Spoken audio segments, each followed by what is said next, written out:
Hello everyone, this is Justin Robinson and I'm joined with my two friends Matt Morishige and Stephen Costello. Hi. Hi. We are doing a commentary podcast on Man of Steel. If you guys watched our last podcast on Star Wars, the idea is that you get to watch the film with us and listen to our comedic genius as we watch the film with you. If you don't have the film with you, or if you just want to listen to us, then you can just listen to us and we'll try to give you plenty of context if we talk about specific scenes. Get rigged up to timestamp 0 and press play when I say go. Matt, are you ready? Yep. Steven, are you ready? Mm-hmm. Okay. Everybody press play right now.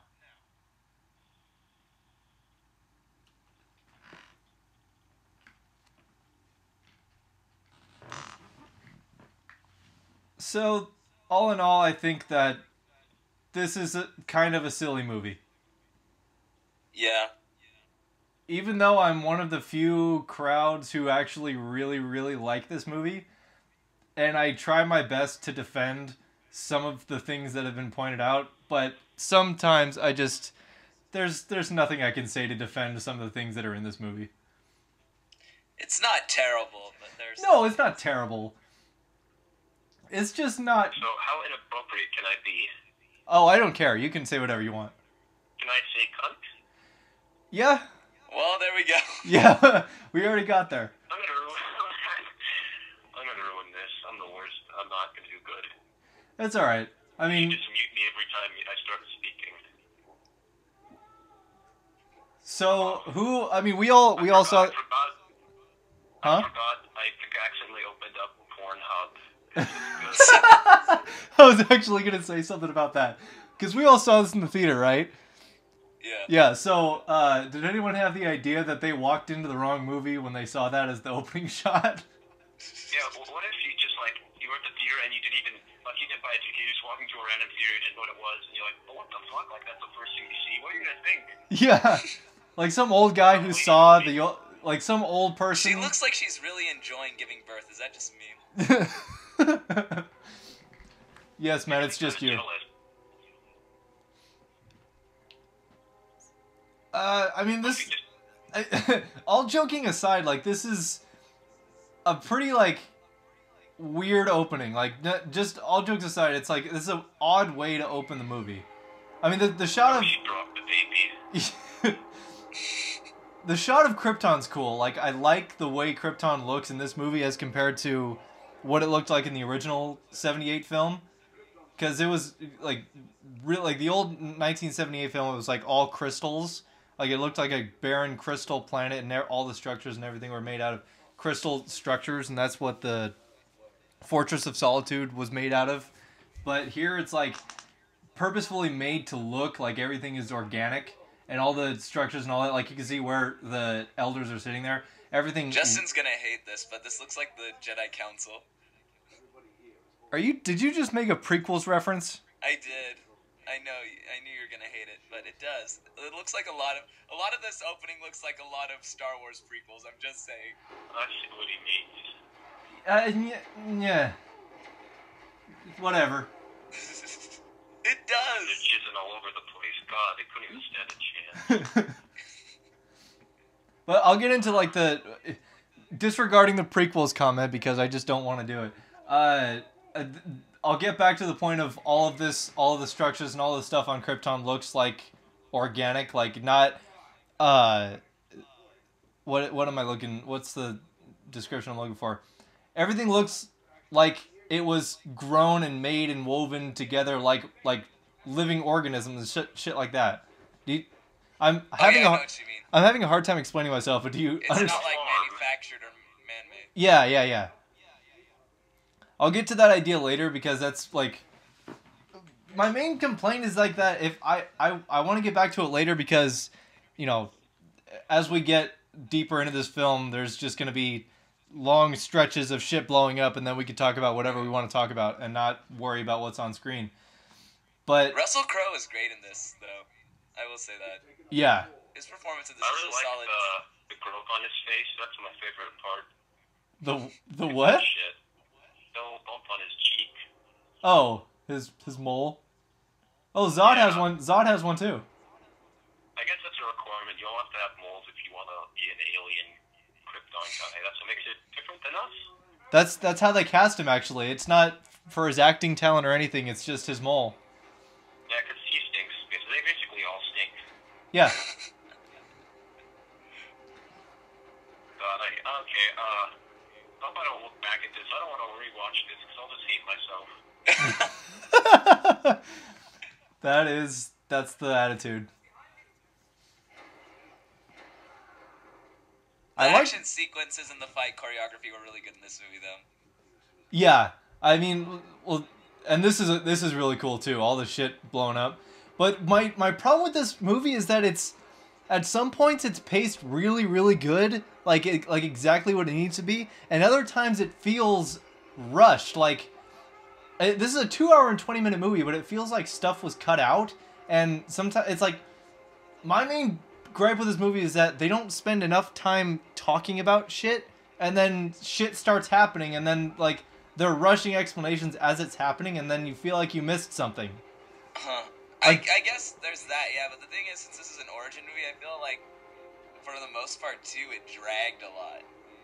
That's just me. Sometimes I felt like pacing was a little too slow. Matt, like, could you speak up just a little bit? Oh, yeah, sorry. Sometimes I felt that pacing was more dragged and tortured in this movie at points. Well, I mean, you run the risk of that with an origin story. But there's just, like, a lot of exposition that needs to be in there, but it also brings the pace down a little bit, too, at moments. You think and so? then that's why and then that's why you have to rush stuff later. But I feel like the exposition is what's rushed, and everything else is paced well.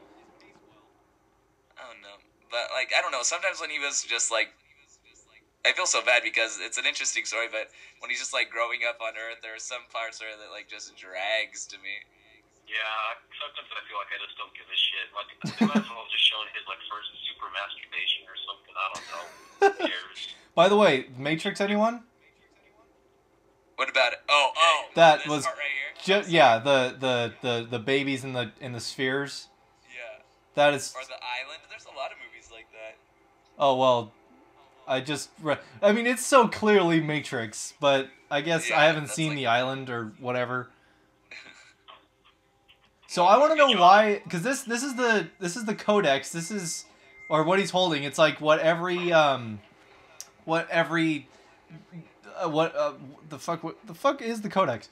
It's like all the descendants of Kryptonians are encoded into that thing, and then they're artificially created. Why is it a skull? Another question: why is it so easy to get? Yeah, that's another point. You just have to swim it or some stuff. Anyone could do that. Like, that took no effort whatsoever. All you have to do is be like a relatively good swimmer, which I'm sure Kryptonians are. Yeah. All you do is like hold your breath for like maybe 15 seconds, which is actually I couldn't do that. Never mind. That's hard. It's like I guess like because it's a crime and all the alarms started going off. Everyone's like, oh, I don't want the alarms to go off and the room to turn red when I get it. Oh, maybe red. Yeah. By the way, I'm just gonna say this now. The score to this movie's fucking awesome. Yeah, it is really good. Like, this is one of my favorite scores. I love it. I love it so much. Let me see. What? Huh? Oh shit. Okay, I'm done. So, Steven, this is what I just heard from you. I heard like a little like, and then we're like, what? And then you're just like, He's sad about the dragon. No, he was doing his impression of the mom at the beginning. Oh, that makes sense. See, this is okay. So, this is what I'm saying. Is like the pacing's weird, especially in the beginning. Like, so here's what just happened in the last. This movie's been on for not even 9 minutes. So we got Russell Crowe talking to the council, saying that, you know, Krypton's core is collapsing. Then Zod comes in and issues a coup, starts a coup. Then shit starts blowing up. Then Jor-El goes and gets the Codex. Now he's coming back and he found Earth and now is sending his son to Earth. 4 different plot lines happening within 9 minutes. Yeah. I think, but that's just because it's like the beginning has to kind of happen fast to get your interest for the next 2.5 hours, you know.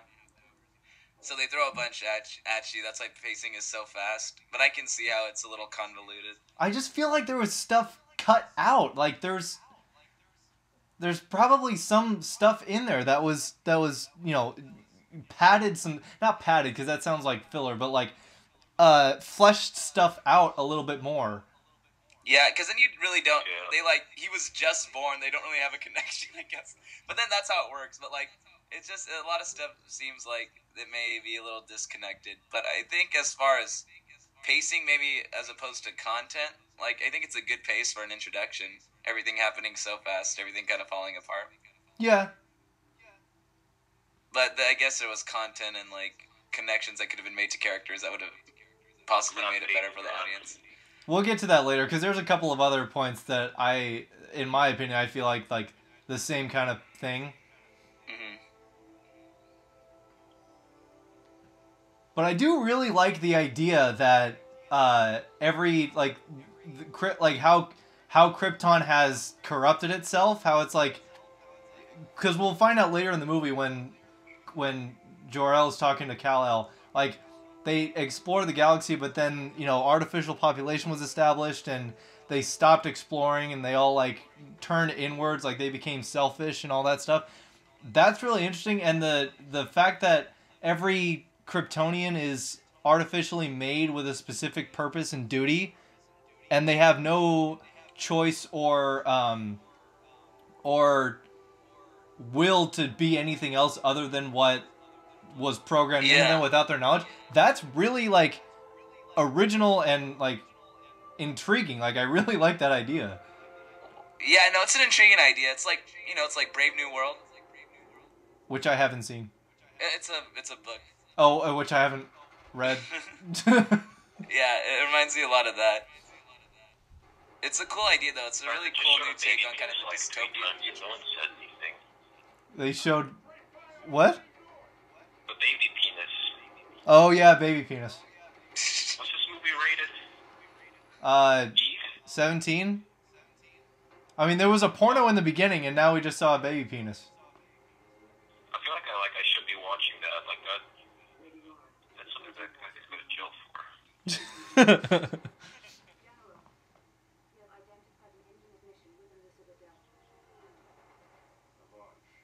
How do you guys feel about Michael Shannon as General Zod? Okay, here's the thing. I love Michael Shannon, but I don't know if this is what this role called for, but he overacts a tad in this movie, but I guess it works for the character, but sometimes it's Yeah, especially coming up.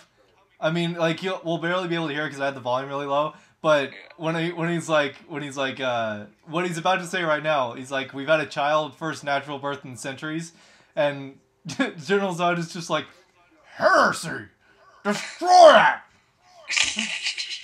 it! Suddenly he's got a bunch of marbles in his mouth. But yes, I completely agree with you. He overdoes it. Here it is.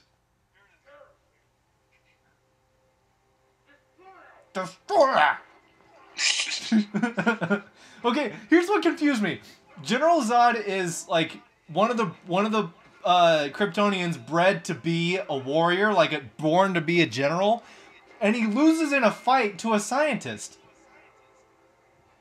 I don't know, maybe it's because he's smarter. I don't know. I mean, he gets his ass kicked. I don't understand. And then he's able to hold Superman off for 20 minutes. He just sucks, I guess. I guess he just sucks. Maybe he's had a long time to think about how he's gonna improve his fighting skills. By the time when he's in that weird gelatinous prison or whatever they put him in. Oh yeah, maybe. His face is already bleeding. What a baby. Yeah.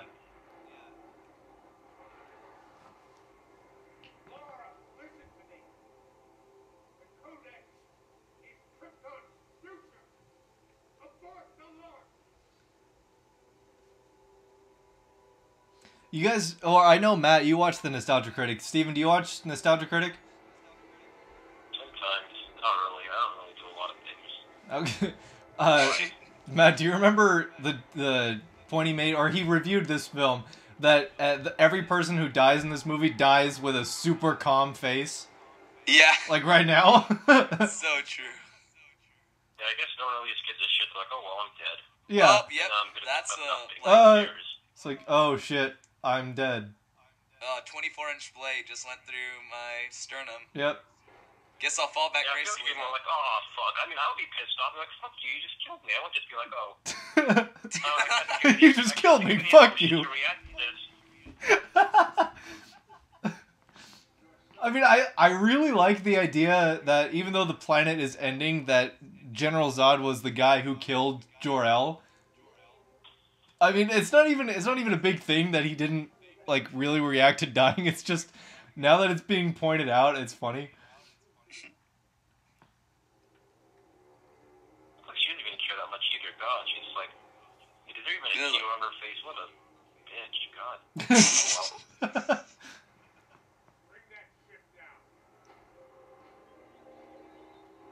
And here's some super convenient timing of the Kryptonian police, I guess. Only Imperial stormtroopers would be so precise. Yeah.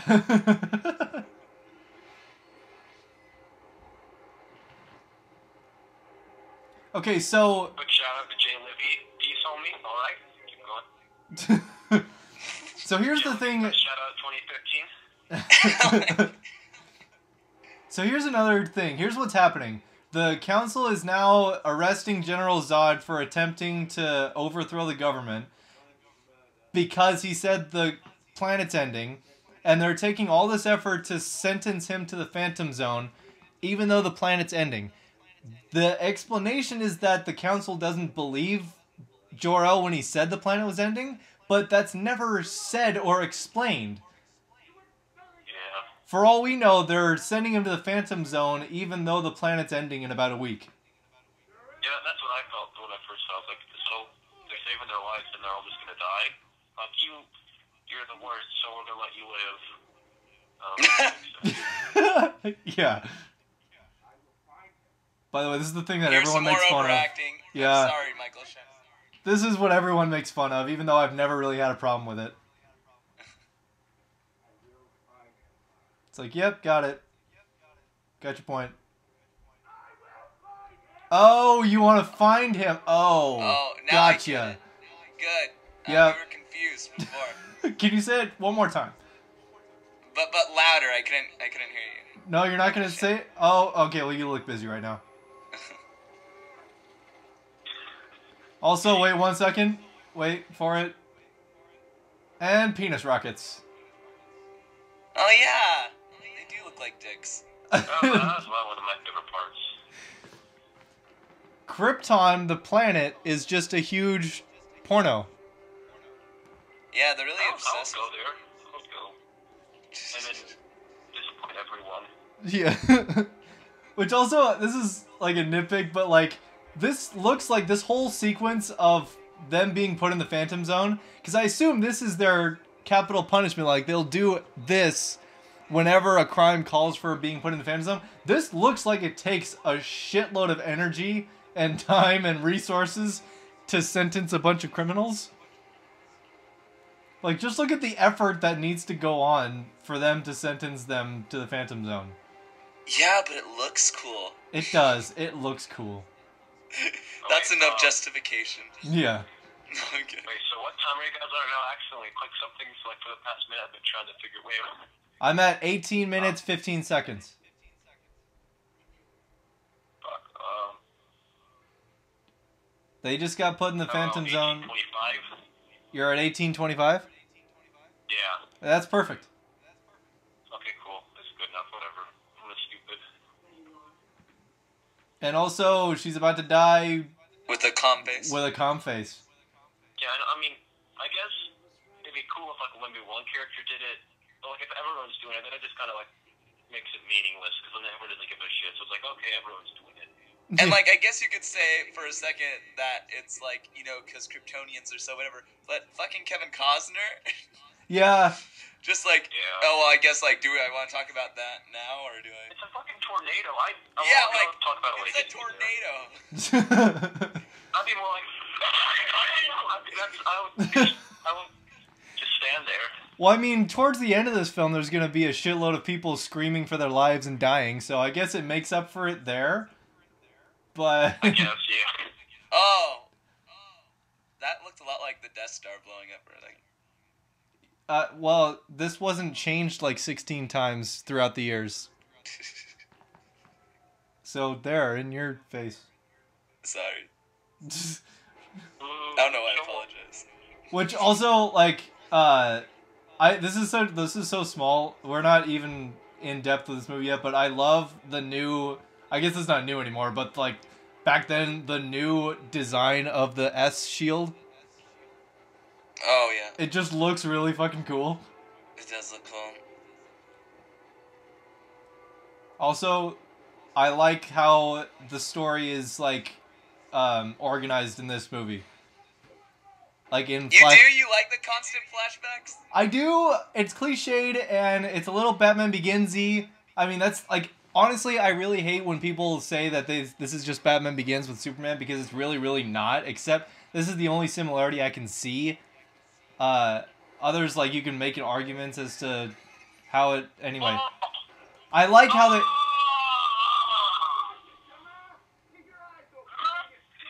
You were right there, Steven? You almost got hit by a cage. Huh?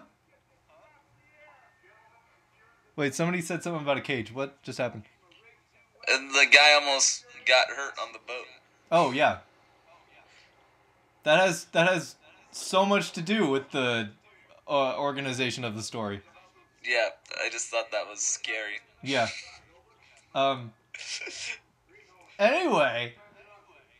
You're welcome. Yeah. Thanks for my insight. I think that the way that they wrote this movie is that they tried to get as far away from the original as possible. Because the original is like, it was in a definite 3-act structure. Like, it was Krypton, then Kal-El growing up, and then him in Metropolis as Superman.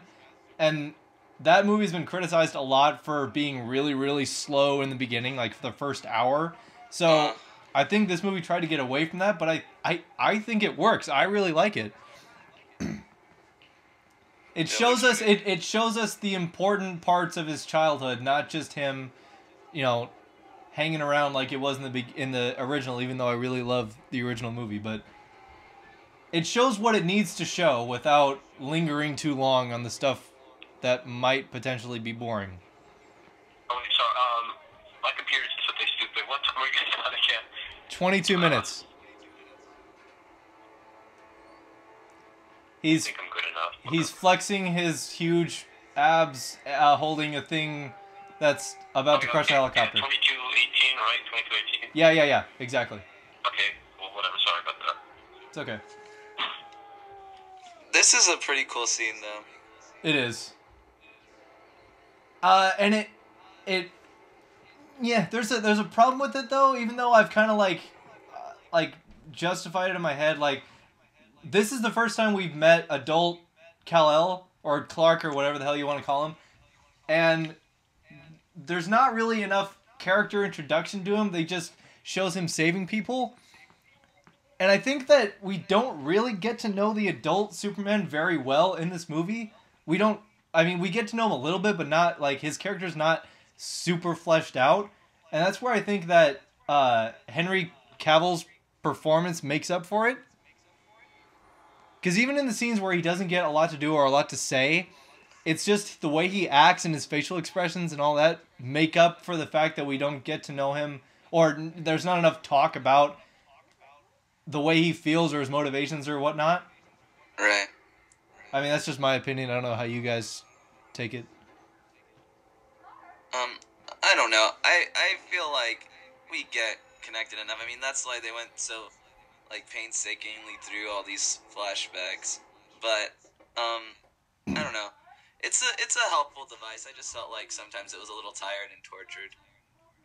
Yeah, especially in the beginning, because this is the first flashback after we just met the adult Clark. And then after this, he's going to spend, like, a minute and a half getting back onto land, and then he looks at a bus, and then we're into another flashback. Yeah, exactly. Like, it was odd. Yeah. It's a little odd, but, like, I would have almost settled for a linear plot rather than like that many flashbacks and like not very like the intervals of them are really weird. Yeah, I think it levels out as the movie goes on. I think Yeah, but it's a little choppy in the beginning. uh-huh. But I do like this establishing here that establishing he needs to concentrate in order to keep his powers from like tearing his head apart. Yeah. No, I will give him that. The flashbacks do have some good information like this, and this is nice. It's establishing the relationship with the mother. Yeah. And I love Ma and Pa Kent in this movie. Yeah, Diane Lane and Kevin Costner are great.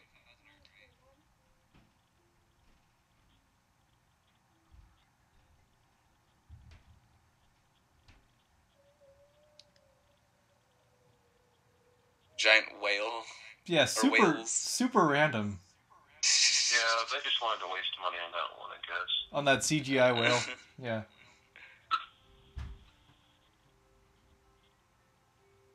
I'd have so many clothespins in water. That's kind of gross.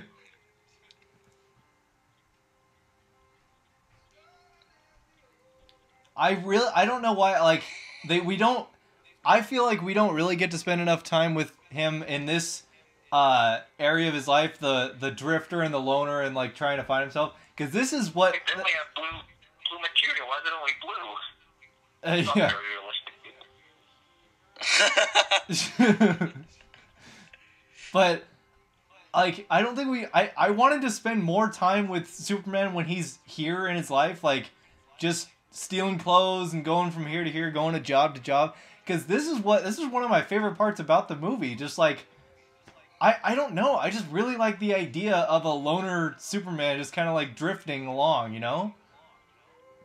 Yeah, I think it's cool. Get to know more about his character and stuff, and just get to see what he'd do in different situations. I don't know. Yeah, I mean, well, I'm glad you brought that up because he's put in different situations in this part of his life, but in every situation, it's just him saving people. And the only thing, because he hasn't even said a word yet, and the only thing we know about him as of right now is that he likes to save people. Yeah, I mean that kind of stuff can be good and bad, like not knowing enough. But I think we're all and see, like here's another flashback, and it's all like intercut with just shots of him saving people and then him just walking around. Yeah. I mean, again, it's I personally don't have a problem with it. I really like it. I like the slow buildup of just this dude who can do all this is now just bumming around, not knowing what to do. That's really interesting to me, because in the original movie, he goes to the Fortress of Solitude because he felt as if he needed to go there, and then he spends 18 years talking to Marlon Brando, and then all of a sudden he's in the Superman costume and he's just like, I must go to Metropolis because I save people and that is what I do, you know? Yeah. No, this is some cool information, this school bus scene. It's just that, I don't know, I mean, it is kind of nitpicky on my part, but just like the pacing, like it's like it seems incessant, like at the beginning, like the cuts between time. No, I totally agree with you. But it is good character building. It's hard, like, editing stuff and pacing things and cutting things to make it work perfectly. Yeah. But it just, And I like where this goes, because it goes to one of the most, intriguing ideas in the movie is when the conversation he's about to have with his dad right after this scene is the, should I just let him die, maybe scene. Yeah, really bad. Because what ends up happening is that he has one dad who raised him on Earth, saying that, you were put here for a reason, but you can't show people yet because, it's the classic, like, they fear what they don't understand. They'll be afraid of you. Yeah. The world is not ready. You're not ready. You can't do this yet until, the day comes where you're ready and the world's ready for you to stand in front of them, but you cannot do anything right now. And then his other dad, biological dad, the one who actually gave birth to him, is the one who's saying, like, you are the embodiment of the right to choose what you want to be, and you are the first natural birth, and you are meant to do all these things, and yes, you should stand for it. So it's like the interesting dynamic of his two fathers who are on completely opposite sides of the spectrum. Mm-hmm. and I really like it. Yeah, joking aside about Kevin Costner's whole end in this movie, he takes on this role like in a super nuanced way, and I really liked his performance as the dad. Yeah, I do too. He's really good. He's very earnest. Yeah. And it's about time he's been in a good movie. I mean, damn. Yeah, seriously. Yeah. Poor Kevin. And then after this came out, now he's like back in Hollywood now he's doing stuff again. So that's always good. It like pumped up his career again. Mm-hmm. And apparently, there's guys who I'm subscribed to on YouTube who also did something on this, and one of them is from Kansas. And he's like, all the scenes here were actually filmed in Kansas, and he knows because he's seen it. Like, that is Kansas. It really looks like Kansas. So I appreciate that they actually went on location and filmed in Kansas. That's awesome, yeah. Yeah, that's cool. Instead of like going in like a set or something, or like a back lot and doing stuff like a lot of things with like green screens and stuff. I guess it's cool, yeah, that they went on location. Mm-hmm. Yeah, it does look a lot like the Midwest, you know. It's hard to find that anywhere else but the Midwest. Yeah. You know, place that's kind of untouched by, like, all that industry and stuff. Yeah, and the... Oh, is that the word you were looking for? Instead of industrial, it was organic? Yes. Yeah. Yes, and I'll get back to that when he finds the ship and all that. Because then, like, that idea comes, or Jor-El will start explaining that idea. Mm-hmm. Which, by the way, there's a fun little thing that's been pointed out that I didn't catch the first couple of times I watched this. Is like, for one, how the fuck did he get that ship into his barn without asking other people for help? Because that looks really heavy. And two, he took that S symbol chip thing to a scientist or whatever the hell he called it, the guy who studies the periodic elements, and he said it's not even on the periodic table. Well, that means that another dude would be like, well, where the fuck did this come from? Or did he not ask any questions? Like, yeah. And also, wouldn't he be like, dude, you discovered a new element. Yeah, like, how is this not the greatest discovery ever? Yeah. Because science is for nerds now. They're probably like just, he said, I don't care, I'm going to go back to playing Halo because that's what cool kids do, and Kevin Costner is stupid. Actually, I think it all makes sense. He probably just took the whole ship, like he probably put it, like, we carried it in one arm and carried the little metal thing in the other arm, because it looks pretty light. Oh, yeah? I think it is one of the most realistic parts, especially how, Alright, sorry, okay, keep going. Alright. Well said. I'm never watching movies.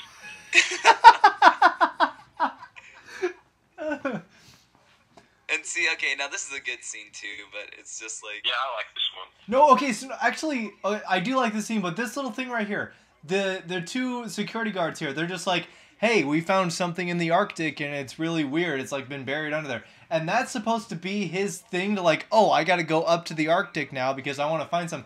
And it's so small. Like, if you blink, you would have missed that. And then he just winds up in the Arctic randomly. That's what's so weird about this movie. It's like there's so little things that the movie's just like goes to in passing that are like really crucial plot points. But yeah, also, but like even that too, it's just like, why would he jump to that conclusion just from that like kind of anecdotal? Yeah. Yeah. But now he's about to kick some ass, which is always fun. Yeah. I like it. I like that. He just like rebounds off him and he doesn't even move. Yeah.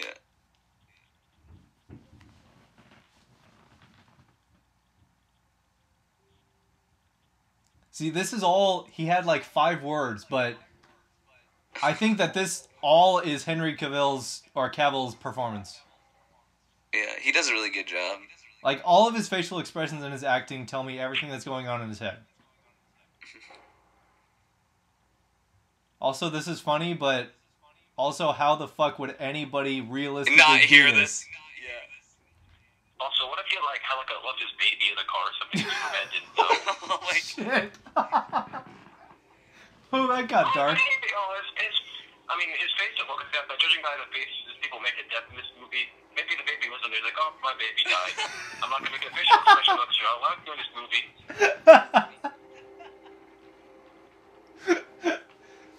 Honestly, like, how does that guy not ask any questions? Just like, how did this happen? Yeah. I mean, he walked away. I mean, he quit his job and walked away from that guy not wanting to do anything that might give any suspect as to the fact that he has powers. But then he does that, which the only explanation is some super being did it. Yeah, like, once you get like, oh, the winds were strong today. Like, no. But I don't think they would assume that it was him, you know? Yeah.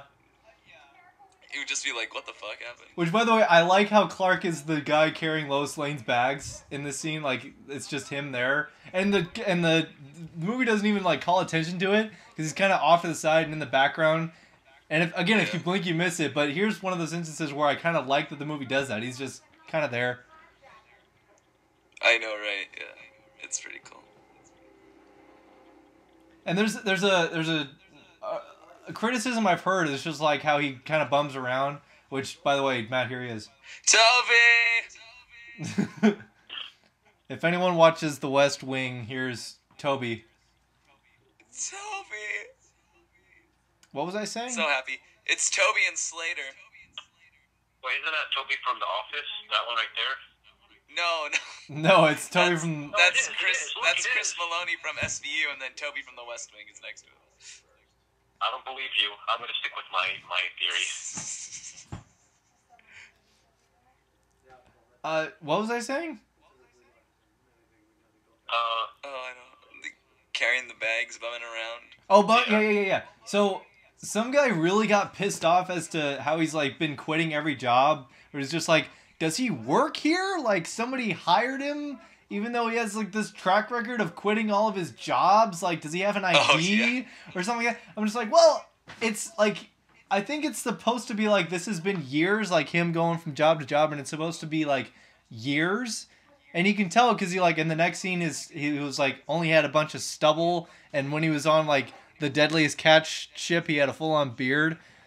So I think the implication is that a lot of time has passed, and these are kind of like rundown jobs where I don't think that you would need a license or all that to get like hired. So there. So there. Yeah. Yeah, I don't know. That's something that I wouldn't necessarily like worry too much about. Like, especially if you're just traveling like Midwest to all these like little mom and pop establishments. Yeah. Like. Which, by the way, did Nikon sponsor this movie? I can't tell. It's so subtle. Good thing I have this Nikon camera to take all these pictures. Yeah. Man, look Otherwise, at this I don't know what I'd do. Only with Nikon. Which, that's not even we're not even being sarcastic because they pretty much do that with IHOP in this movie. Yeah. Yeah. We'll get to that. There's a part where Amy Adams winks at the cameras like, Nikon. Yeah. The perfect camera for exploring the Arctic. Yeah. The perfect camera for finding an alien. Yeah. And Steven's right. Steven's right. We'll get to the IHOP later. Nikon. Well, I'll be right back. I need to get food 'cause I haven't eaten, but I'll be right back. Yeah. All right. All right. Eat, Steven.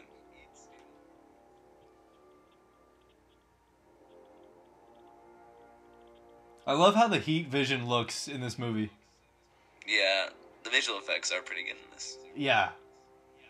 Especially like the CGI stuff, because they did a lot of stuff in live action, like the flying and the fight scenes, and some of it you can tell is CGI, but it's better looking CGI than most like completely CG rendered fight scenes are, like Spider-Man 3 or the fucking prequels.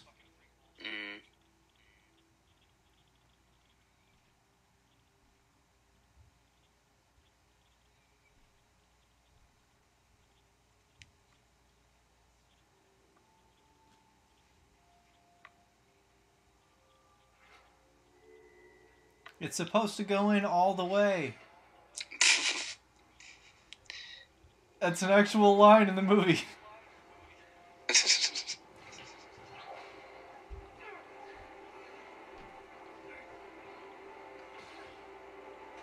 I want to know why that thing was giving him so much trouble. Why should that thing have hurt him? Uh-oh, wait, what? That little guard Russell thing? Crowe? Oh, yeah, no, I know what you mean. Good thing I have this Nikon camera, and I'll put it right in front of the real camera. The lens. What's that, Mr. Snyder? I need to move it a little to the left so you can see the logo? Oh, sorry.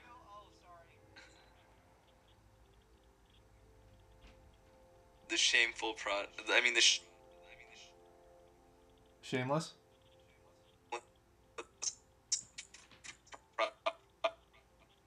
Hold on, you're breaking up. Nope, I'm good. I'm back. I'm Okay. back. Yeah, I know. I was worried about that. I wasn't gonna say anything, like, just in case, like, it picked up on that. I was just gonna let it go and see when it came back on. Oh, gotcha. But, whatevs. Okay, I'm back. Hi. Yo. Hi. That was probably, like, the past 2 minutes were probably the best part of the whole video. Yeah. Oh my god. We didn't say much, actually. We didn't say much. We just kept talking about the product placement. Yeah. Again!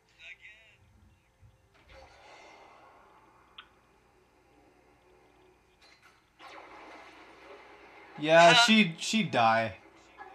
Get wrecked. Yeah. No, I'm kidding. Wait, you hear me chewing my food? No, you're good. Okay, good, because I don't want to ruin this video even more. Alright. Love the confidence. Oh my gosh. Thank you, son. Yeah, how did Amy Adams survive that, like, plasma It blast? doesn't matter, I'm handsome, see? It's fine. You can trust me. Yeah. As I unbundle you. Yeah. How do you know that? How do you know? What did he say? He said you're hemorrhaging internally. Yeah, with this experience as a a doctor? cast member of the Deadliest Catch and working at that bar, he learned a lot about how the body works.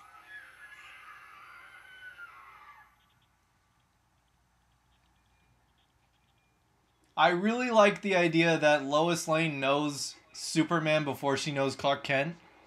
Yeah. Like, before he establishes, like, Clark Kent, like, the Daily Bugle worker Clark Kent. Like, I really like how she's the first real person he meets.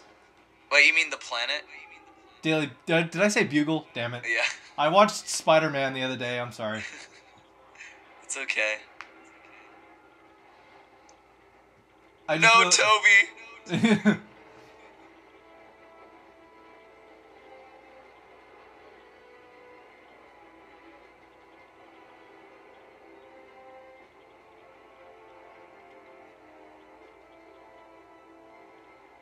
So this totally doesn't reveal that you're an alien? Yeah, I mean, wasn't he just with them or something? Isn't he? I don't think I realized. Hey, what happened to that guy who was carrying our bags? Maybe it's kind of the same that they're such assholes they don't even remember. Yeah.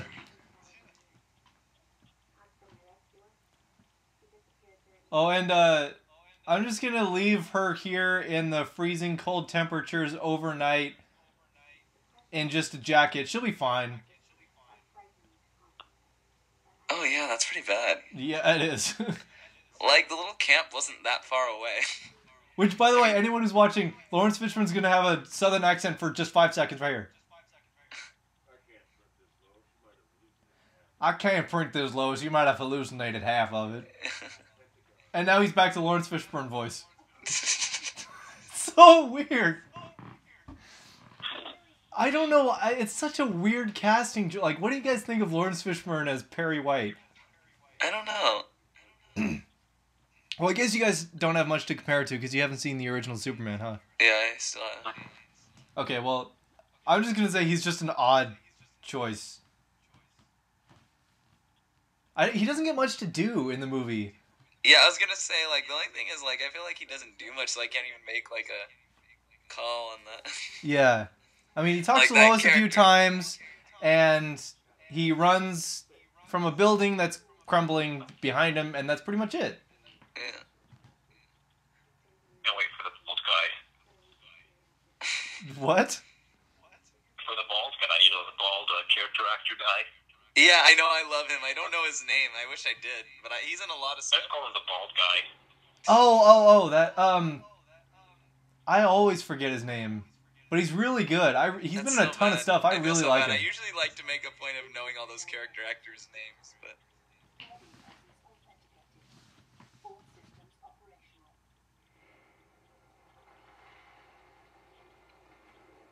Also, I feel like there's some exposition missing from the scene because he's gonna say like, or Russell Crowe's on screen right now for those not watching when he just flew the ship back, and he's talking to the artificial Jor-El, and he's like, to see you standing there, if only Lara could have seen this. And I feel like there was some explanation as to why she didn't do the same thing, because it's just like, well, why couldn't she be here? Oh, wasn't she? Oh wait, no, just kidding. Yeah, you know what's odd to me though? Like, I feel like, see, this is the thing about the flashbacks. Like, they could have gone a little more linear on this part, so that more time would have passed between the last time we saw Russell Crowe and then this. Then it would be like such a big deal, you know? Yeah. Like, more leading up to, we're waiting to see when he's gonna meet up with Russell Crowe again, and like, it happens like in the first however many minutes it's been, you know? Yeah.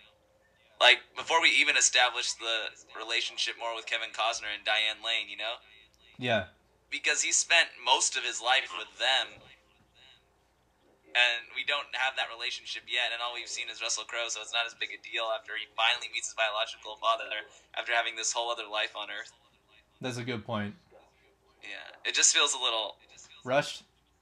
No, it just like, it feels like... Oh yeah, I guess. Yeah, this meeting feels rushed.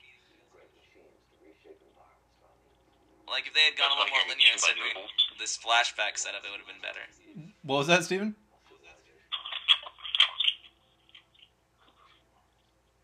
Steven, you there? Oh, sorry. Oh, yeah. What did you say? I asked if you wanted to hear me chew my noodles, so I chewed them in the microphone. Oh, how nice of you. Yeah, you should just, like, end the call with me right now. You stop. Oh, I'm waking up. I don't know what's going on. Oh, yeah.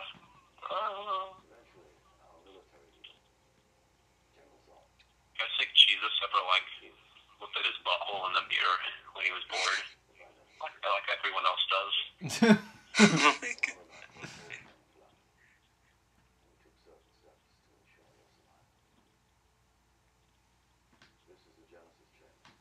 Again, I really like this whole backstory with Krypton and how it crumbled itself from its own, like,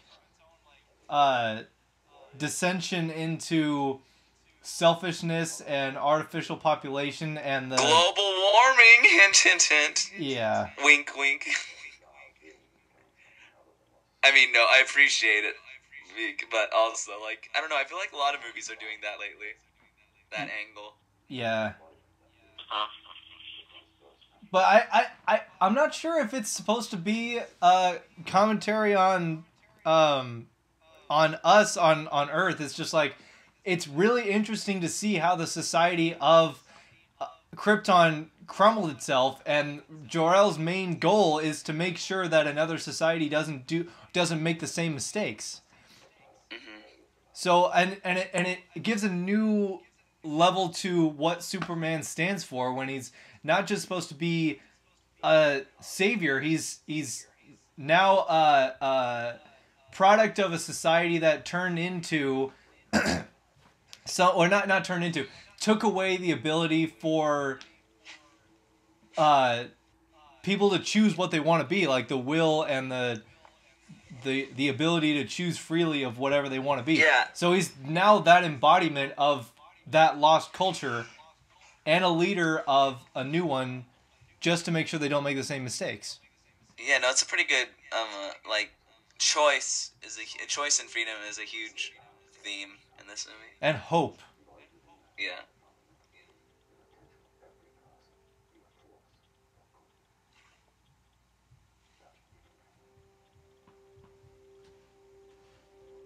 Also, where the fuck did that suit come from? Yeah. Where did it come from? This scout ship has been buried for thousands of years on Earth. I guess like he loaded like Jor-El's programming, so he might have been like making it as he was talking to Kal-El, but Just like seeing like now he's Superman, and like I'm like, all right.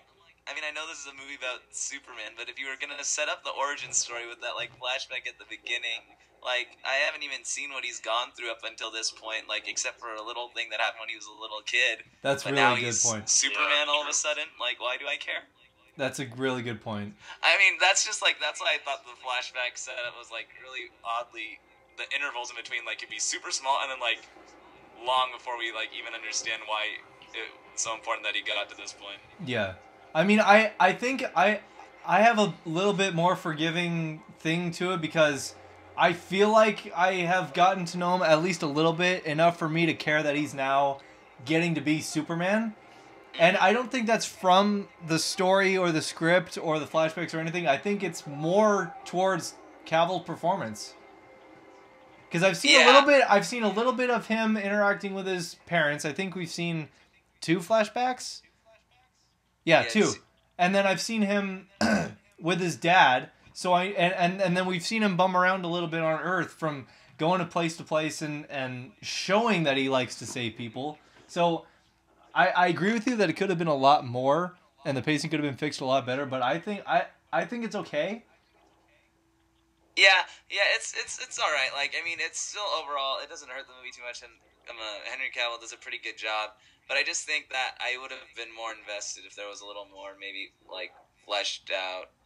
Like, if you're gonna flash back, like maybe do fewer and less isolated incidences, like maybe an extended period of, you know what I'm saying? Yeah. Like, I feel like everyone's so into non-linear plot lines, which can work. Like, people can do it well, like in Pulp Fiction. Or Chris Nolan, who's kind of has his fingerprints on this movie. Yeah. Or like Memento. Yeah. Like, those are movies that you could pull that off.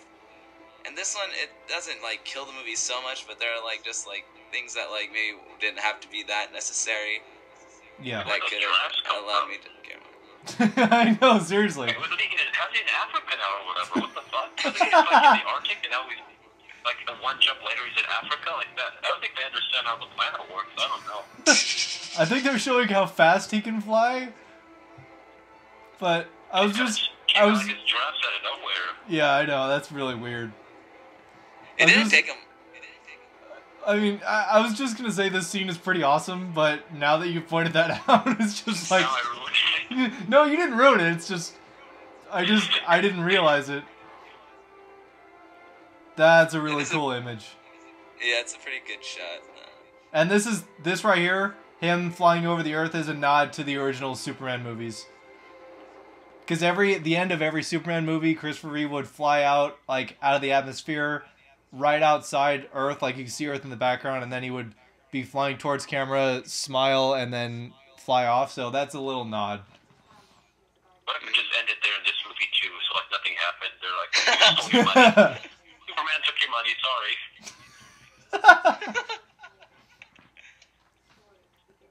Oh, my favorite line in the movie's coming up, right here.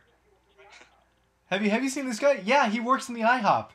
You know, the International House of Pancakes, one of the greatest pancake chains. Special. For the next few months, you buy one pancake, you get lunch free. It's a good special. And there's like they could like write a page of dialogue. I'd probably go to IHOP anyway after, like, you know, Superman likes IHOP. I want to go. Yeah. Somebody sat down at the script writing table and wrote that line in the script. Yes, he works at the IHOP. Somebody wrote that down and said, yes, I want that to be in the movie. It's like that. Come on. I bet IHOP was thrilled, though. Oh, they probably were. So were 7-Eleven and Sears and Nikon and, you know, all those other ones. We'll get to it.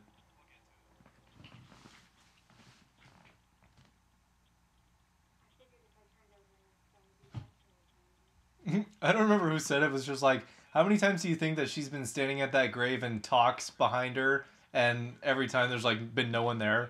Like, how many times has she done that, and then finally this time he was behind her?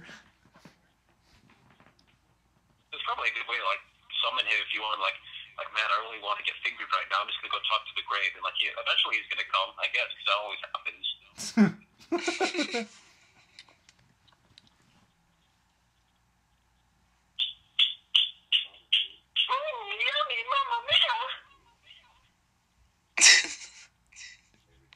All right. I just died right now. Would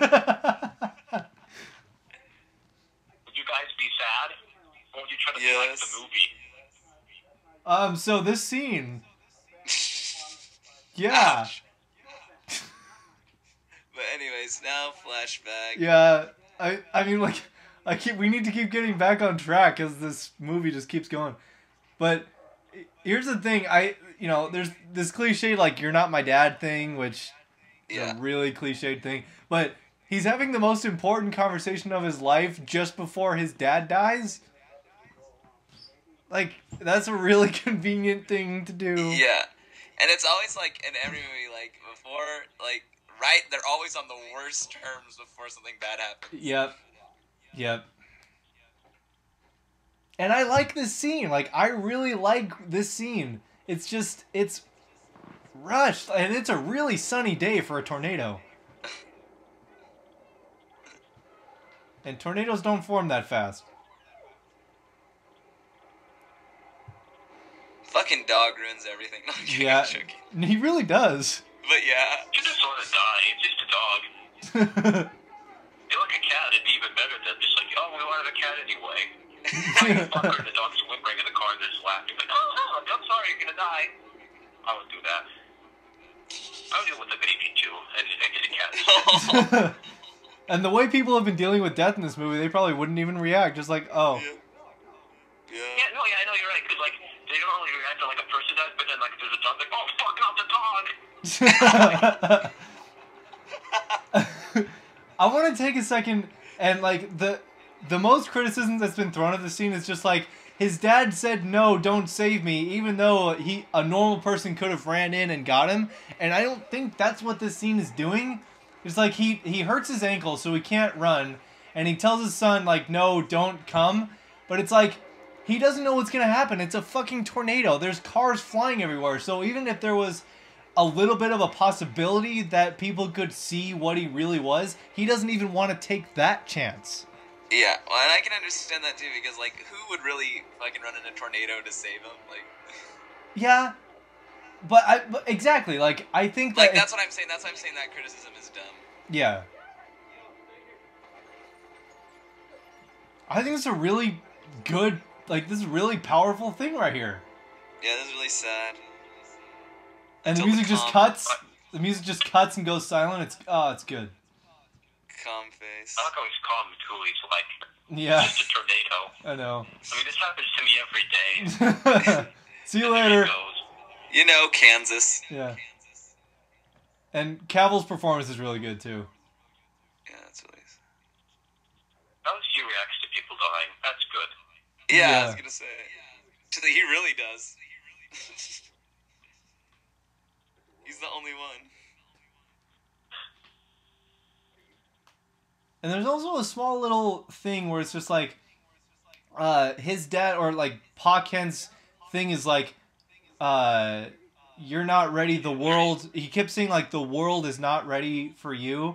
But when he uses that kind of wording, it sounds like he knows that there's something that's gonna happen. Like there's some dude who's gonna want revenge that's gonna come and people are gonna invade the earth. Like, it's acting as if he knows that's gonna happen. And I think what would have fixed that is if he said like if he kept saying like, you are not ready to reveal yourself, you have to wait until you are ready, not the world, because he doesn't know when the world's gonna be ready. Mm-hmm. It's kind of like a little flaw in his logic there.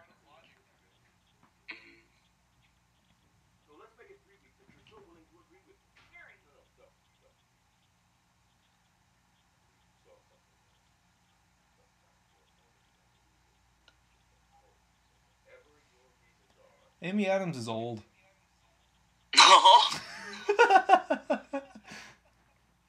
She really is, though. I just saw her. Yesterday I was watching Talladega Nights, and I forgot that it was 2 hours long. Shit, is that movie 2 hours long? Yeah. It's so funny that Amy Adams is in that movie, and she's like considered such a serious actress now. Yeah. Yeah.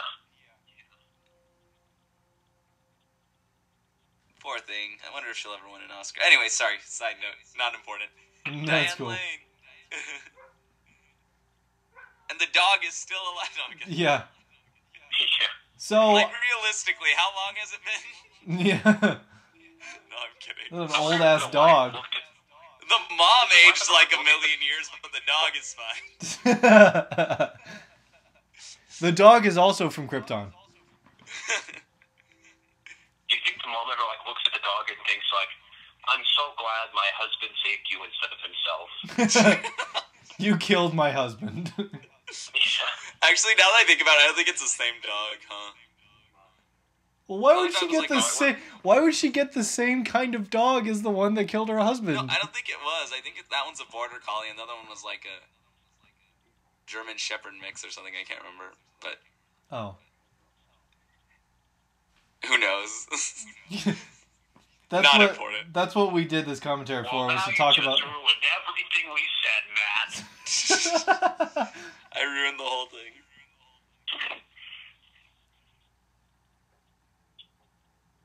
This is a really good scene.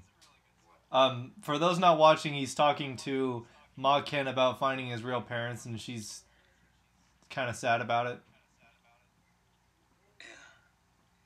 Let's watch. I'm gonna improve it real quick. You're gonna what?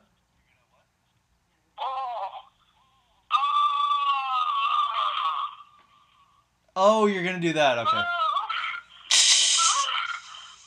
Oh my Now it's god. better, Steve. All right. Oh, Steven. You guys My- love me yet? My channel is super kid friendly. Hmm? Yep, this is a total G-rated channel. Hmm. I don't care. No, it's cool. This is kind of a sweet moment, though. It is. I really like it. And Diane Lane is an adept enough actress to work with. Hey, it's Colonel Angry Fuck from The Matrix and everything else he's ever been in. Hey, it's Toby following behind him. Yeah, I know. Kind of just being Toby still in this movie, too. Though. Yeah, he is. But I love you, Toby. It's okay. What is going on? What was that? That was the Mexican hat dance. Ah. Which, by the way, hold on. You're never gonna. The screens that are like tracking the ship, the General Zod's ship, it'll cut back to it in a second. I'm really glad that that little white arrow is pointing at it. Otherwise, I would have no idea what the fuck I'm looking at. Yeah, the arrow's smaller than the actual thing, so like it's easier to see its finger than the arrow. The arrow like blends in with the background. I know. I know. It's so weird. It's like, hey, there's something irregular heading towards Earth. Oh, wait, what is it? What is it? Do we have some way to know Yeah. that it doesn't Can look somebody normal? point at it, please? Oh, thank God. Okay, don't worry, we have a white arrow. Yeah. And everybody, like, Kevin Costner and Lawrence Fishburne and everybody have been building up the fact, just like, can you imagine how people on this planet would react if people knew there were aliens? And then Kevin Costner's like, did you see how she reacted? Everyone's afraid of what they don't understand. And then it'll go into a little montage here in a second of everyone watching this alien ship. And everyone's just, like, staring blankly at it. Like, not like, look, everyone's just like, Oh, aliens. Oh, right. You see it? You see? Do we need another white arrow? This is super creepy.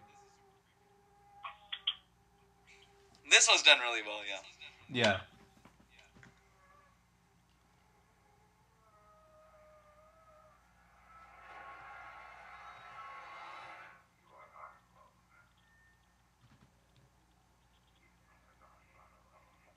This reminds me kind of like Day of the Dead. Or Night of the Living Dead. The first zombie movie. Well, hopefully people watching this have seen that, because I have no comment on that. Yeah, no, it's like the public safety announcement about how to deal with zombies and stuff, but instead of this, like a direct address from the aliens. Oh. I find it's cool that they did that in different languages. Yeah. Also, there's something that Zod says in his speech. It's just like, he has made attempts to blend in. He will look like one of you. Like, how do you know that? You just got out of the Phantom Zone. The only thing that you know is that the scout ship sent a signal, so you know he's on Earth, but that's the only thing you know. Yeah, he might be like just wearing like a big sign on him saying I'm an alien. He could be ruling he could be ruling the fucking Earth for all you know. How do you know he's made attempts to blend in? Yeah, seriously. And also, why did they make the video be so like creepy looking, like with like just weird shapes? Like, could he just actually like make himself look normal, or did he just want to be spooky? I know, like, because the audio is perfect. Yeah, they have like great technology and stuff. They could fly around and all that shit, and that he can't even get like maybe 120p video speed. It has to be like 2 pixels maybe. Yep. So true. I guess he just wanted to be spooky. Yeah, he just wanted to be spooky. He should have gone like had like the other people in the background making ghost sounds and stuff, and they're like, oh shit, the ghost aliens are coming. Yeah.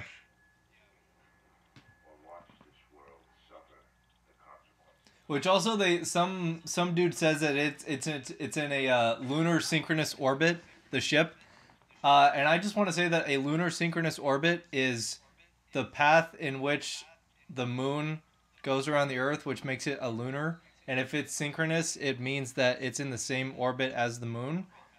And it was flying around the Earth where the moon wasn't. So if in order for it to be lunar synchronous, it has to be like where the moon is, which it's not. Oh, you mean when it appeared up on the camera when we see it? Yeah, they say lunar synchronous orbit, but that means that it has to be where the moon is orbiting us. I'm really trying to make this funny, but I'm failing miserably, so let's move on to the next point. Well, it's a good point, I guess, that we never see it. It was like moving around the sky. And not the moon. And not the moon. It's just so dumb. Well, does it have to be near the moon, or can it just be rotating the same way the moon is rotating? Lunar synchronous orbit is the orbit of the moon around the Earth. Yeah, but it can be taking the same pathway, but it doesn't have to be right next to it, right? Maybe? I don't know. Oh, okay. Maybe I just want to make fun of it. Okay. I love how Slater was actually in a movie. Who? Chris Maloney, the bald guy. That's what his name is, Chris Maloney. No, not the character actor guy, the other guy. Oh, the priest part. I love the priest part. This is our best. This is... Why didn't he go see his Russell Crowe? Yeah, hey, Russell Crowe, there's some dude named Zod. He wants He's to from your planet. You might know about him. Oh, no, wait. There was a preacher guy back next to my home. I'll go see him. Never mind. I don't need your help. Yeah, no, I don't need your help. I just need to extend the metaphor that I'm, a messianic figure. Yeah, and by extend the metaphor, I mean beat you over the fucking head with it because my head's going to be right next to Jesus. Just in case you don't get the imagery that I'm Jesus. Yeah. I mean, it gets really obvious. But I like this scene right here. For those not watching, it's the scene where the redhead guy helps him up from the bullies. And again, I really like Kevin Costner here because I feel like this is something a dad would say. Because Clark is like, I really wanted to hit him, and fucking what's his name? Kevin Costner was just like, yeah, I mean, part of me even wanted you to, but then what? But like, I feel like that's something my dad would tell me. Like, he feels really real. He's really earnest. His performance in this was really good. One of the highlights for me. Both of the dads were so good. Yeah.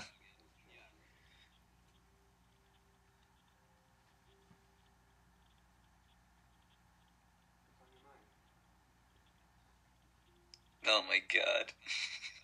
No pun intended. What did Priest say to him again? I always... Huh?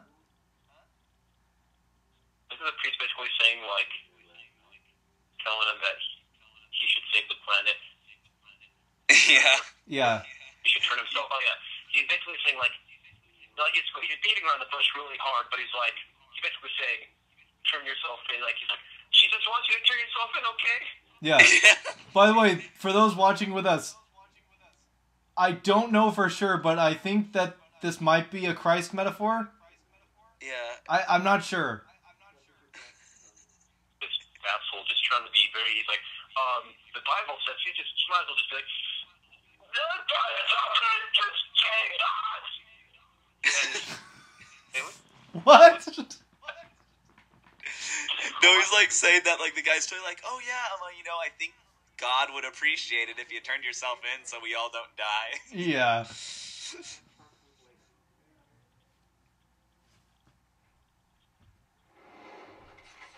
I like this reveal of him, like, they're all like ganging up and you don't see Superman until you see his cape and he's like just floating there.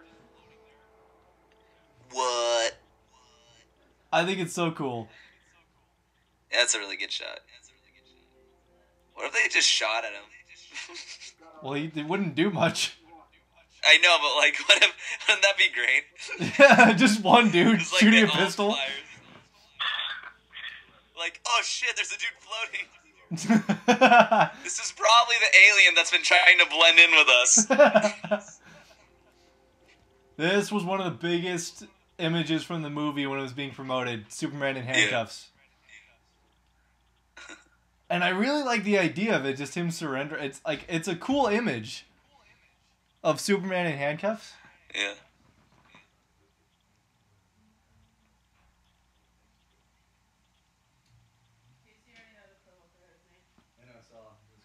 And this is such like, it's a good scene. I just want to say like, this is one of the scenes where it's like the color of this, like the color palette of this film is weird.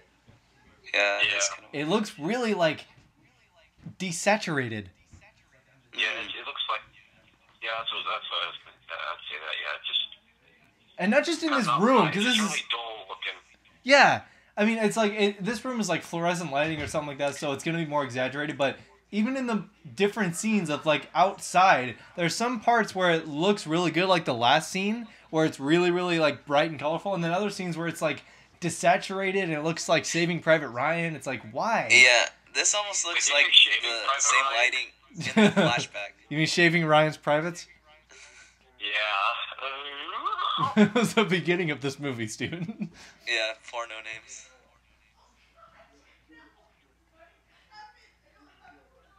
I think it would have been good if, like, maybe they had like a little slice of bologna between Amy Adams and Superman, and they're just like looking at like fighting over the bologna because they both want it. Because bologna's a pretty good thing to eat. That's kind of random and goofy, and the audience would have been like, "This is random and goofy." Totally.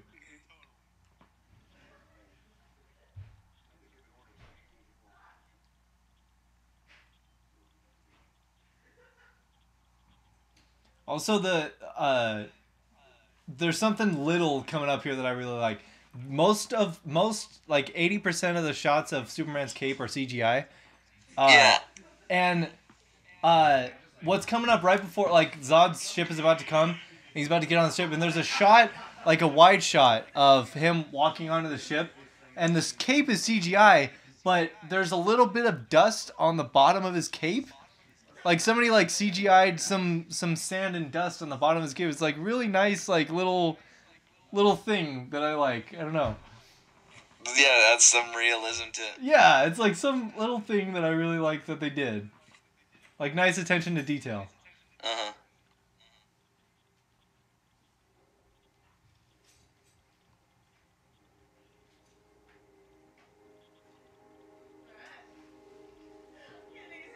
See, the color of this scene looks really good. Yeah, it does.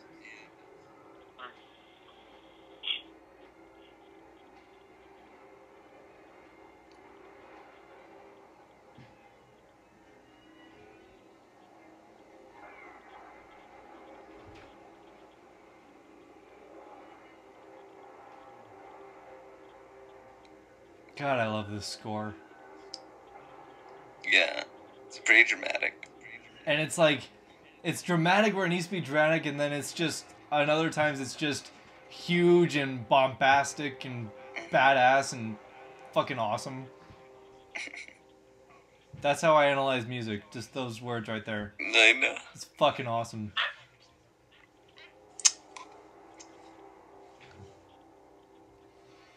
I love the designs of Zod's crew.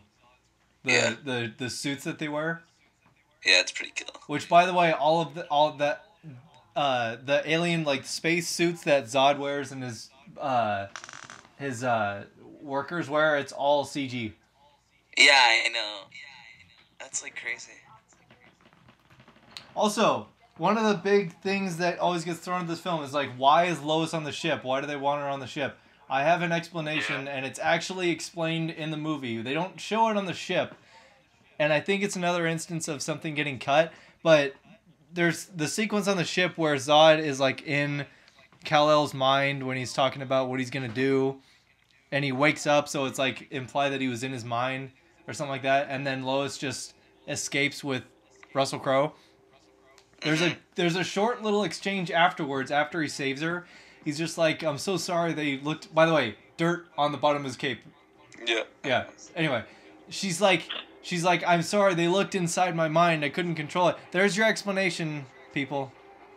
They looked in her mind. That's why she was on there. Now stop bitching.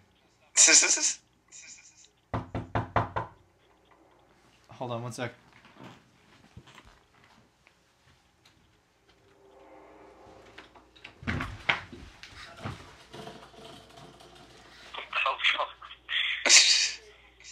Oh no.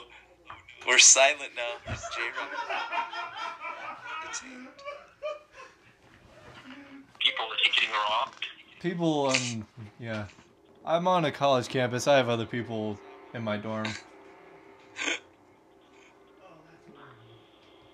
Oh my goodness. The visuals aren't really good in this. Yeah, the CGI looks great. I have a goatee now. I know. It's been like however many years, but this is all the facial hair I grew. Yeah.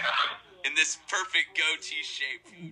Well, maybe he's shaved just to make a more menacing goatee, but I doubt it. Mustaches are for pussies.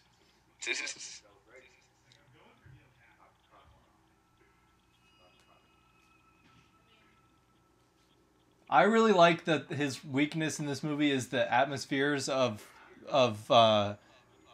Earth compared to Krypton instead of them using kryptonite again. Mm-hmm.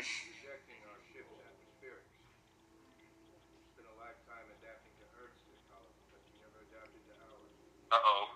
Those cherry field turnovers. Coughing them up.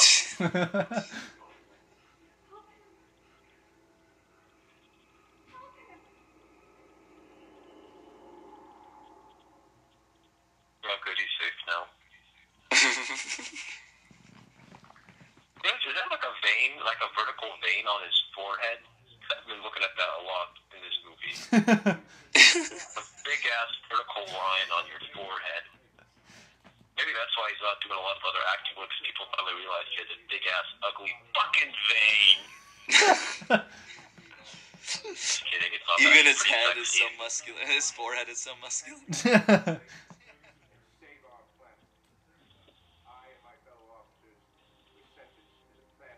So, Matt, this is where you fell asleep when we saw it in the theater. Yeah, this is exactly where I fell asleep.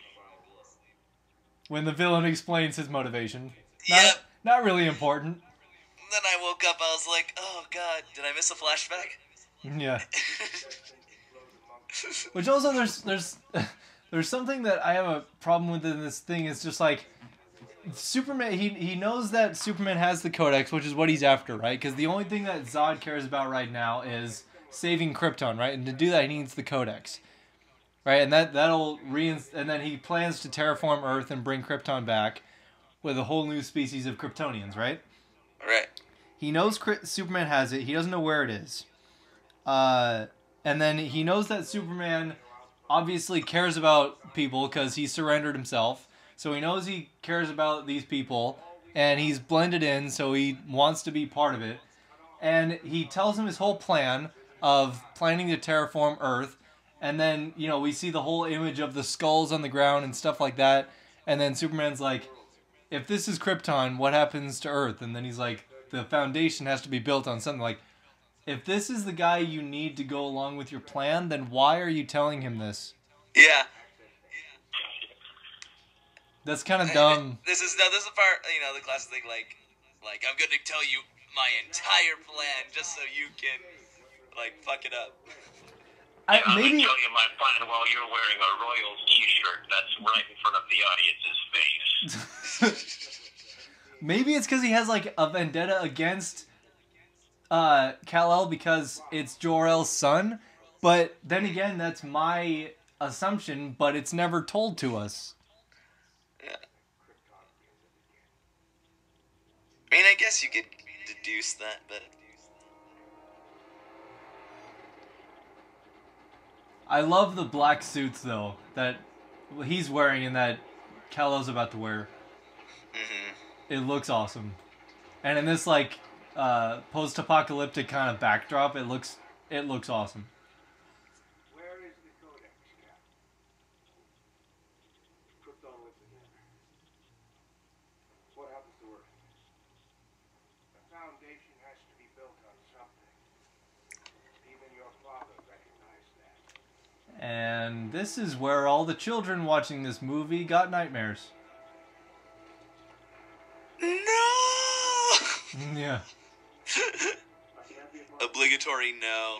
Yeah. Do you think what if he just took his wiener out and just started hitting the skeletons with his wiener? Like each on their little belt and forehead, like, do you think that would make it get like an Oscar for best scene ever? Probably. They would make a category for it. Mm-hmm.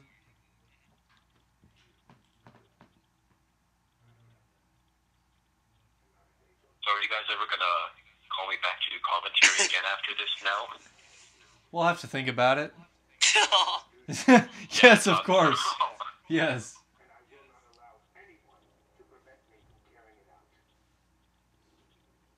You're not going to be able to prevent me from carrying it out, but I did tell you everything, so it is possible Yeah. that you somehow escape from this ship. I mean, you know, you're kind of an exceptional being. You may actually do a lot to stop my plan. Yeah. Maybe I should have kept some details secret. But then I would have missed out on a really cool monologue, and I am a movie supervillain, He told so... him everything. Classic idiot.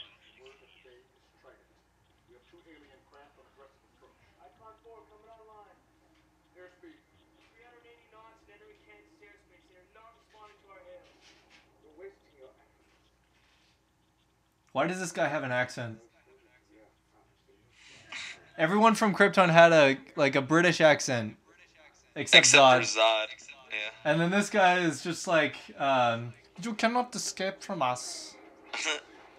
Resistance is futile. It was like he's like a gay Russian. I don't know what kind of accent he's doing. That Krypton guy, he's from Russia.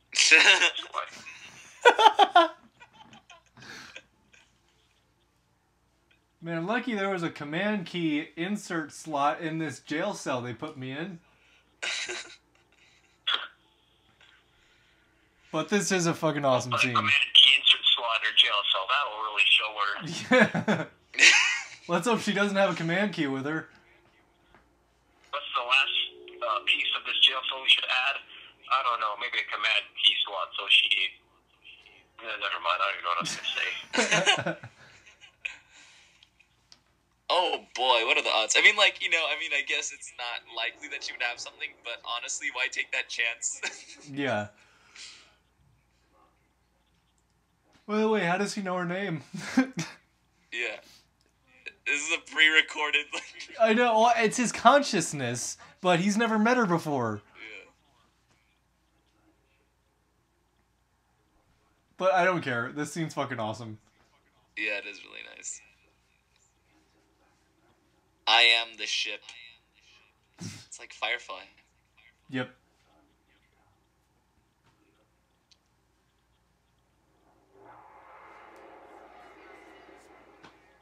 So we're gonna run out of stuff to say pretty quickly because in a couple of minutes shit's just gonna be blown up. It's just awesome fight scenes. Yeah. It's gonna be a lot of, oh, that was cool. Yeah. I love this. Yeah. Did you do that? Yes.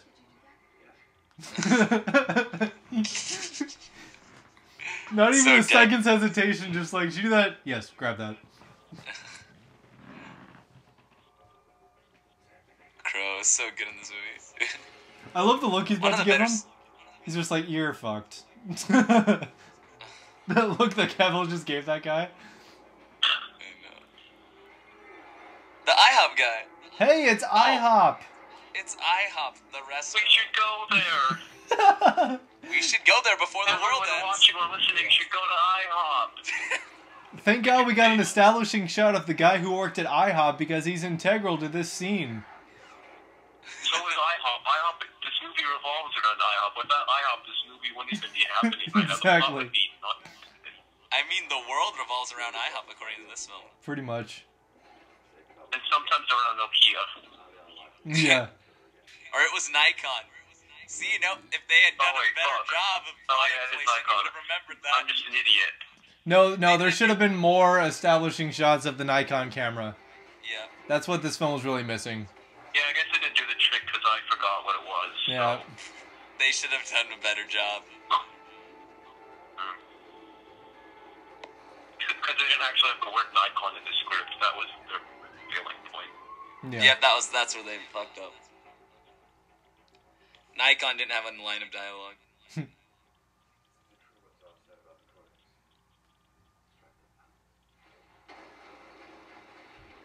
Oh, here we go. Yeah.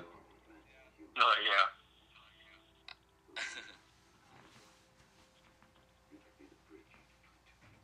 Thanks, Dad, for this pep talk. I know. I really like this thing. It's just it's a really important, or it's not. Well, I guess it's been said before, but I really like the ideas in it. It's just like we Yeah, wanted no, you to know what it meant to be human first. That way you could be the bridge between two peoples. That's a really good idea. I am Jesus. I am Jesus. The whole Jesus metaphor. He has to have his arms out like he's been crucified or something. I know, he could have just... What? It seems like it took a lot of effort for him to, like, turn around and then start flying. Yeah. Seems like a lot of wasted motion as, like, the love of your life is dying. I mean, they might as well just, like, rip up all his clothes and was like, well, Jesus underwear and put a crown on him and, like, had, like, people nailing his arms. Like, oh, I'm not Jesus, so maybe I am. I don't know. Figure out for yourself. Ooh.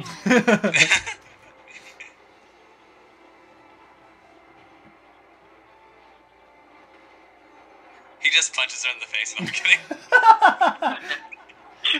It's like, you fucked up. Oh, that fucking dog. That would be so terrible. What if he did do that? That would have been This awful. fucking I dog. mean, I know Shit, he would God. never do that. Just fuck you, God.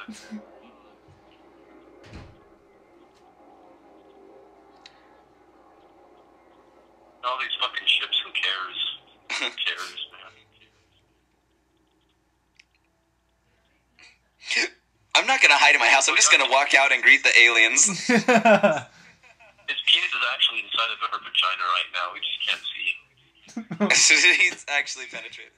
Oh my God. Yeah, that's why he's smiling like that. That's like why he's... Here, wait. There it is.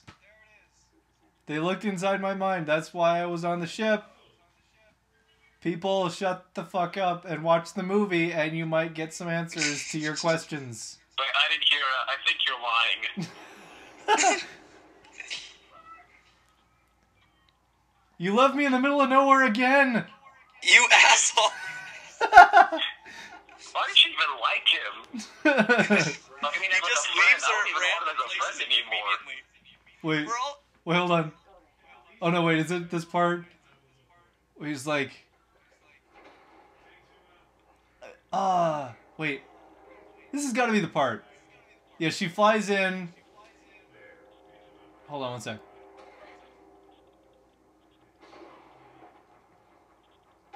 There's a really funny thing coming up. I don't want to spoil it.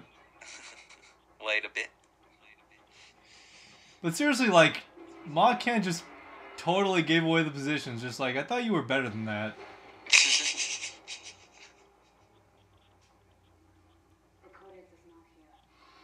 Fuck this truck! This truck. Here it is, here it is, here it is. Oh, fuck, the dog's in that house. One was running upstairs or some shit. There you go. Where are they? Right at the window. Like, right at the fucking window where the car hit. It just got... I hope it had a slow, painful death. Like, it was like, maybe hit, like, its stomach, so, like, its organs were pouring out, but it was still alive. Oh my god. Oh my god. Alright, let's get back to the movie. Sorry. I think we missed the moment, but he was just like, where is the Codex? And it's like, where are the other drugs? yeah, where are they?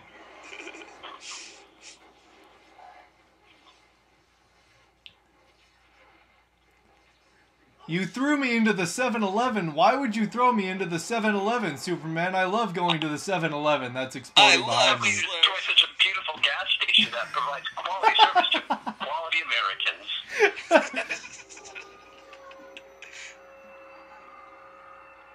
Before we fight, can we go into the 7-Eleven behind me and maybe get some slushies? Yeah, I need some hydration before. Let's fill this over a couple hot dogs and a bag of Doritos.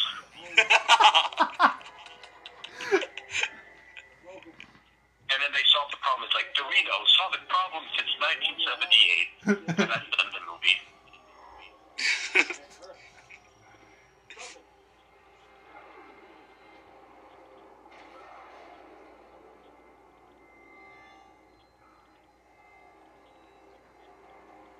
They're probably like, son, what a fucking bitch.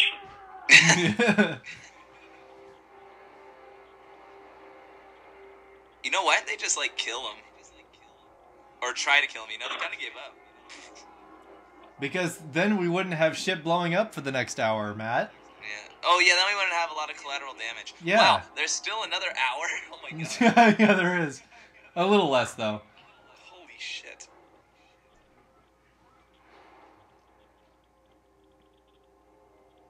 Awesome fight scene coming up, though. Yeah. But also, it's just...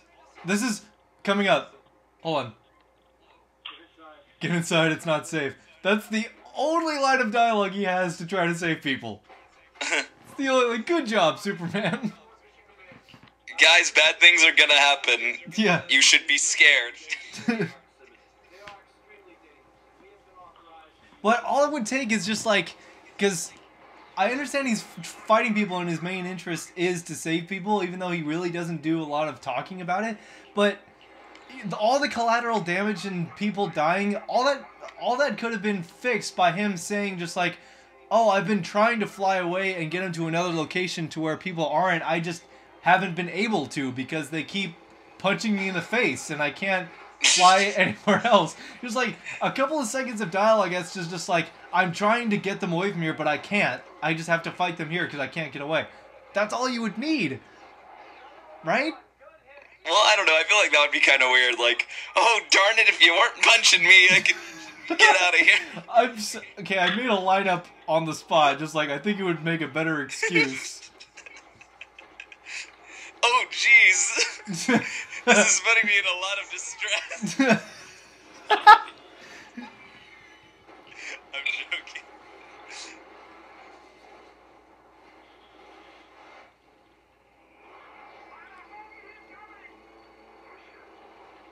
Oh, shit. Yeah. Oh. They are now fighting inside of an IHOP. 7 senior citizens just died right now. Yeah, seriously. Yeah, they just make me never want to go to IHOP again, actually, just because what if this shit happens? Just as though they're implying. Seriously. Never go to IHOP. People fucking break shit in here. I love the way this chick fights. Like, this is the way a superhuman with super speed would fight. You wouldn't waste time, like, running up to somebody and punching them. You just use super speed and hit the shit out of them. Superman's such a bitch. And she threw him into a Denny's. Oh no, IHOP wouldn't let that happen. No, we can't have 2 breakfast chains. Maybe she threw him into a Denny's and everyone's like, like all disgusting, and they're like they're serving like disgusting. Like, oh, look at this gross food. Denny's is much worse than IHOP. Why are we fighting here? Let's go back to IHOP and fight there. That'd be good. That's cool. Yeah, when he grabs him. Yeah.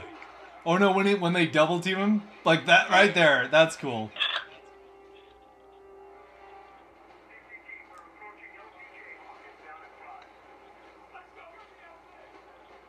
They make Superman look like such a fool in this. Sometimes they do. Yeah. But it's good because then there's, if Superman just won all the time, that'd be no fun. Yeah. If there was like no struggle. I don't think this scene would be nearly as entertaining or as cool if Sears wasn't in the background. Yeah, definitely not. See, he's trying to fly away like he was... They were on him, he was trying to fly away, but they dragged him down. Like, just have him say that, damn it.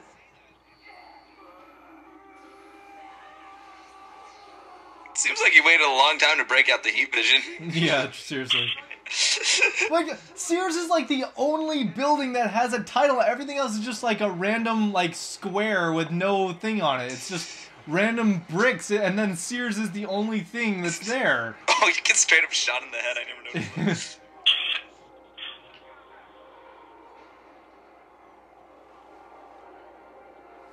Oh, fuck. Oh no, he saved another person. I was wrong. Yeah, I was gonna say, see, it shows that he makes an effort to save Yeah. him. You should have just killed him right after then, too. You're dead.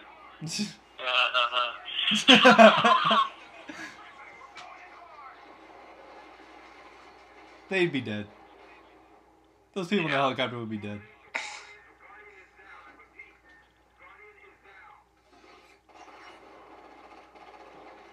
The way she beats, like, the way she fights right here is cool. God. Boom, boom. Yeah, that's cool. I'm pretty sure they would have been dead too. Yo, no, they're that dead. Guy's dead. That guy's dead. But Superman's a little occupied. This is kind of CG. Wow, that was a long CG sequence. Come on, Chris Maloney. Come on, Slater.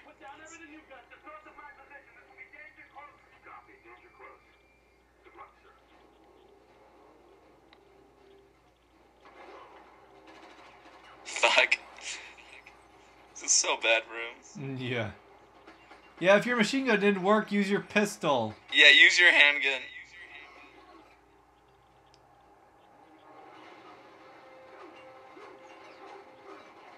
Ooh, that was a little iffy. It's the effects there. Fuck those trains. He's going with a knife. What a badass, though. Why Give does him she have a props. knife? And why does it look like an alien knife? Now it just like... Why? She could just punch his head off. She doesn't even need that. She could just maybe grab his head and squish it, and then she kicks off a knife just because oh, bitch. I don't know. Like, what is the purpose of her having a knife? You will not win. Forever you and you say we will kill 1,000,000 more.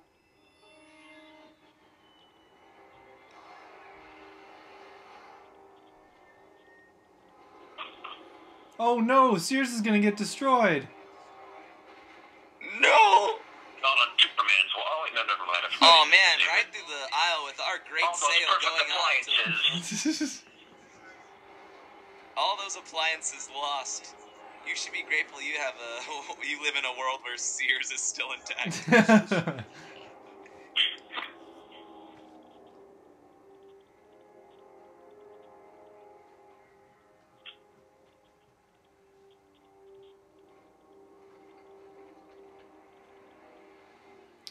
So, this town pretty much got butt fucked.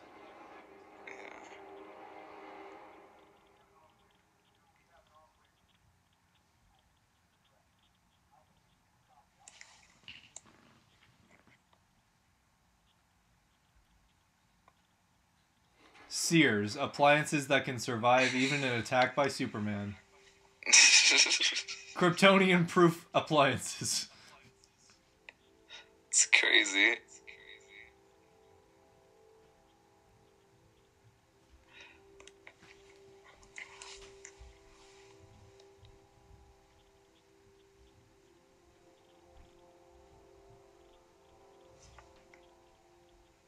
This is a good moment, though. Yeah.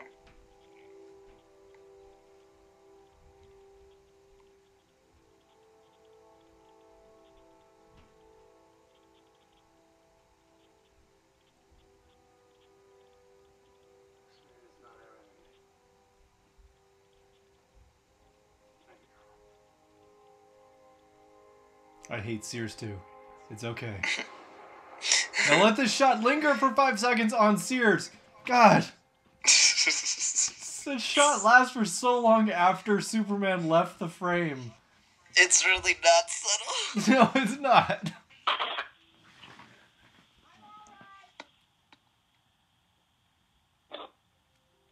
The dog died again.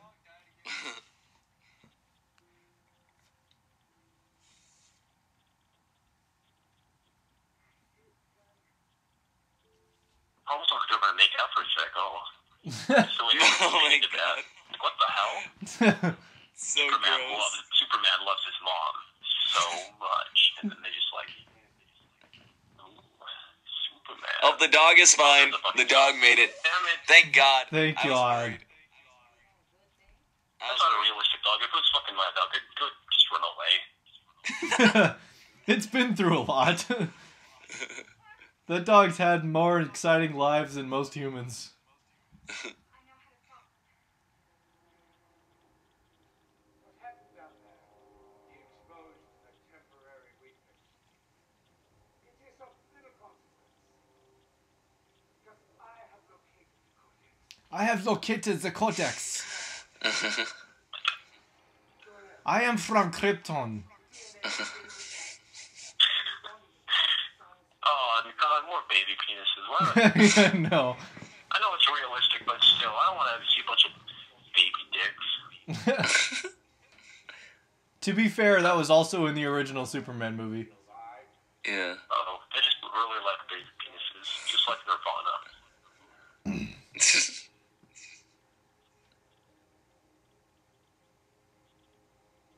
Release the world engine. Release Release the the Kraken. Kraken. I think that was it, Justin. Oh, was it? Yeah. Oh, Oh, yeah, that was, I remember shit. that, yeah. God, this score is awesome. Just imagine what this scene would be like if there was no score. Things Pretty lame. moving, Zod's face, other shit moving.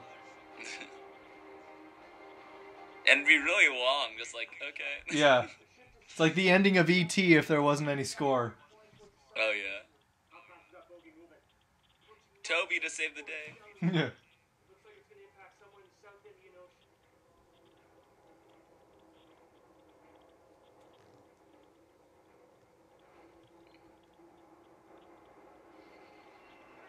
I'm out fishing.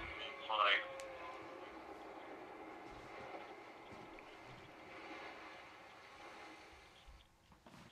It kind of looks like... Yes. Never mind. I was gonna say, at first I thought it looked like that thing from The Incredibles, but on second thought... Oh no, it kind of does. oh yeah, no, I know what you're saying, yeah. Oh shit, you're right. I can't remember what it's I see called. where you're coming from, yeah. Especially, like, yeah, right there, it looks just a little bit.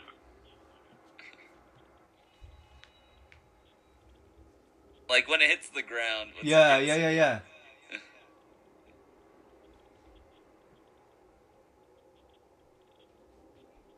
Okay, There's so the I ball just guy. want, yeah. So Lawrence Fishburne has now seen the big gravity humper machine. Oh, yeah. And we're gonna leave him for a little bit. He doesn't decide to leave yet. Just keep that in mind, everybody. He's seen it now. This thing's gonna shoot a laser down, and it's gonna start humping the ground. He doesn't leave yet, so just keep that in mind. Let's just see when he decides to leave.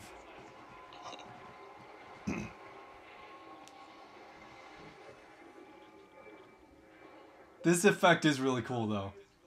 Yeah, that is.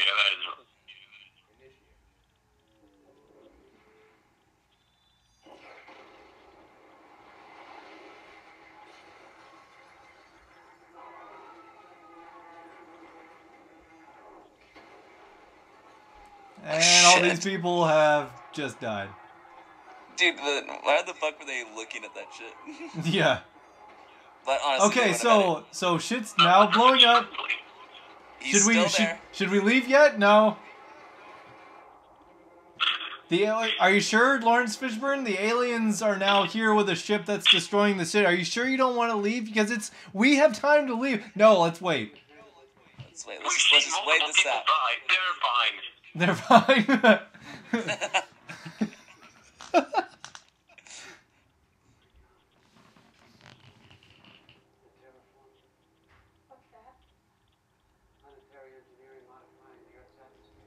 Also, there's something that was pointed out to me that I never noticed before. Like, these world engines are terraforming the Earth and changing the atmosphere, right? And they're on for a little bit before they're destroyed. So, what happened? They've, like, suffocated and died? No, like, what happened to the atmosphere that was changed? Does it just go back to normal? Or, I mean, the atmosphere was kind of fucked up on the other side of the world. Is that just like a radiation zone now, or what's going on?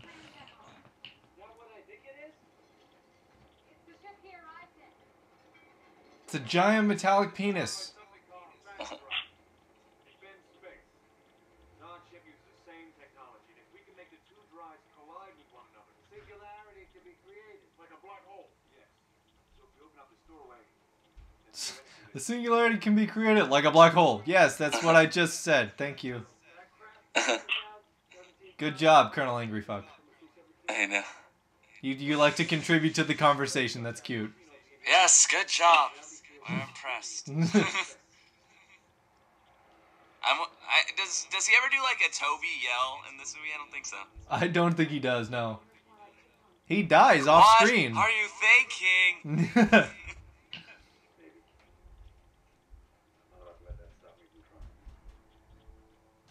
He dies off screen. Toby? Yeah, Toby.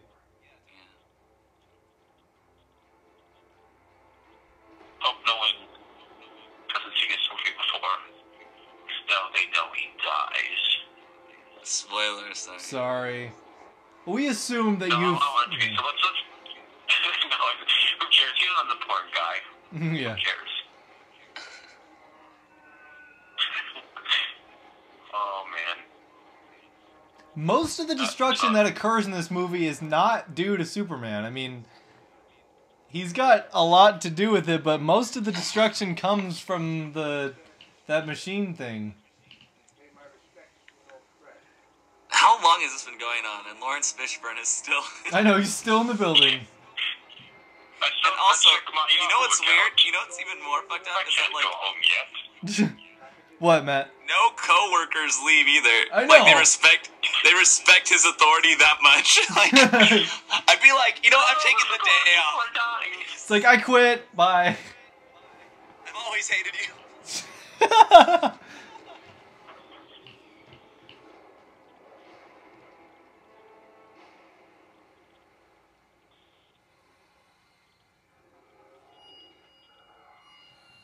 Also, another gripe people have with this thing, right, that's happening right now. He gets over this in like a second. Yeah.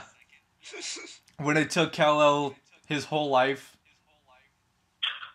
Also, I have an excuse that doesn't really work. He trained... I mean, he was bred as a warrior. That's what he was born as. That's what his genetic code is. So maybe he has an easier time with it. I don't know.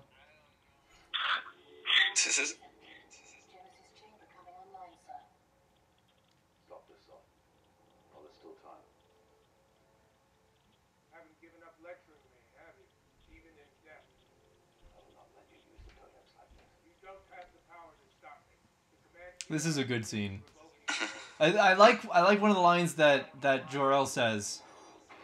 He's like, we're both ghosts, or something like that. He's like, can't you see that? And it's really true. Like, Zod existed only for his people, and his people are gone. Krypton is gone, so he's a ghost of what his purpose was. And also, well, and then Jor-El's a ghost for obvious reasons.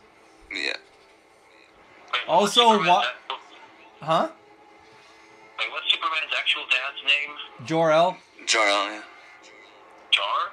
Jor. Jor? Yeah, like Jor-El. okay, I thought his first name was Jar, because that would suck. Yeah. Jar. Jor's better. So much better. I'm naming my kid Jor. He'll be, oh, the sandwich is not Jar. And I'm like, fuck you, Dad. Oh shit, the military's here. Yeah. Dude. Now we're leaving. Now we're leaving, everybody. The military's here. We gotta leave now. This might be serious. Why? What's the point of the hentai tentacles?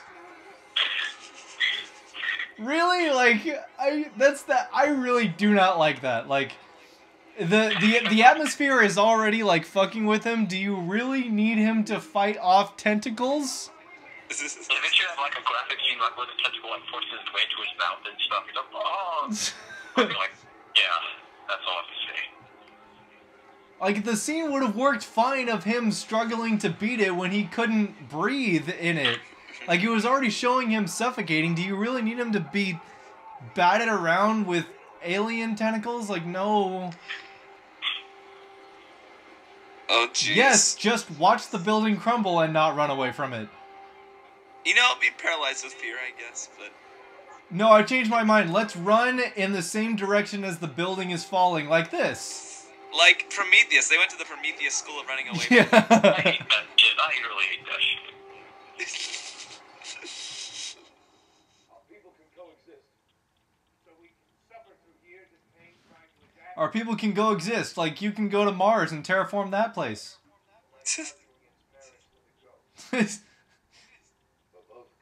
There's the ghost line. The Krypton you're clinging onto is gone.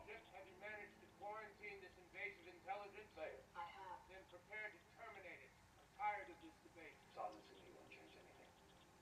I feel like I like how when he was talking to Superman earlier, where it's like he's like, "You killed my dad." He's like, "Yes," and there's not a day that goes by where I regret it, where I don't regret it, but I would do it again if I had to.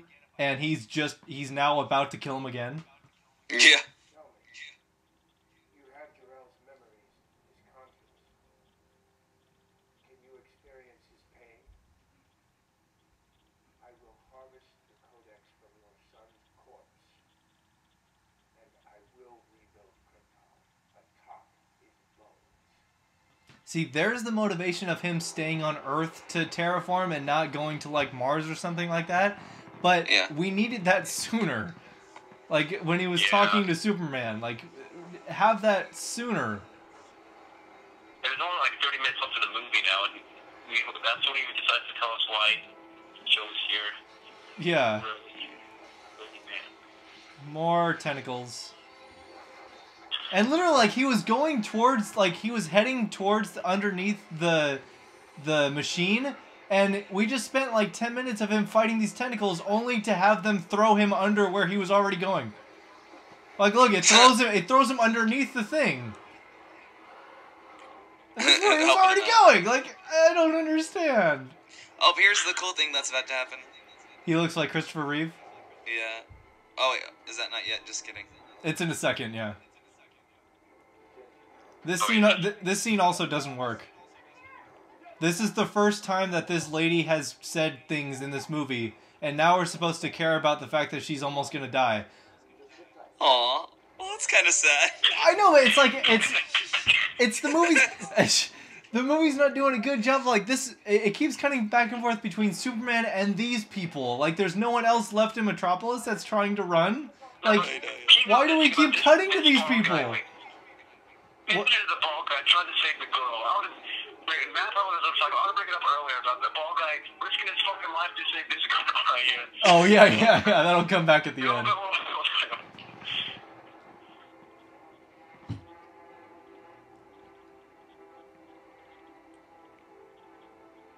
Here it comes. Yeah. Cool special effects. I don't think that they purposefully put a special effect in there to make him look like Christopher Reeve. I think he just naturally looked like him for a second. Like, for those watching, he's standing underneath the gravity machine. I thought they, like, actually did it on purpose. I don't think so. I think it's just a really...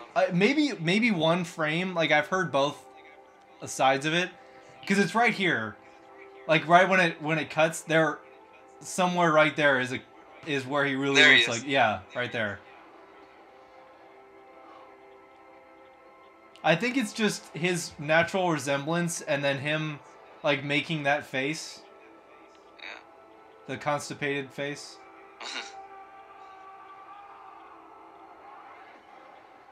Pew.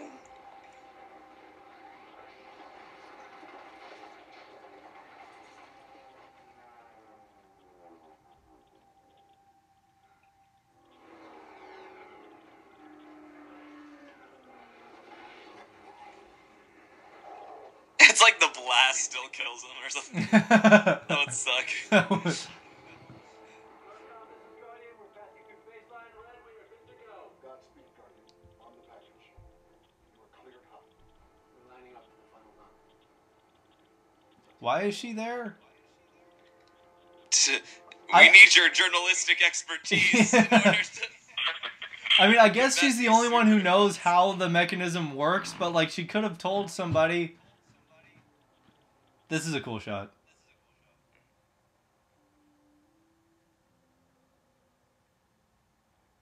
He gets his energy from the sun. That's a cool little thing.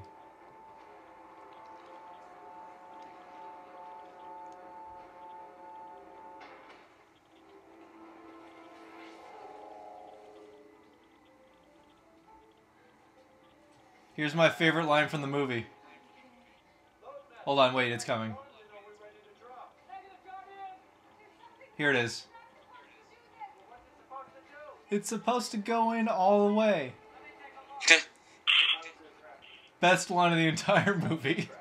Sex! There are a lot of sexual innuendos in this movie. I mean, the opening shot, the penis ships. It's supposed to go in all the way. Wait, hold on, Toby. Toby, no.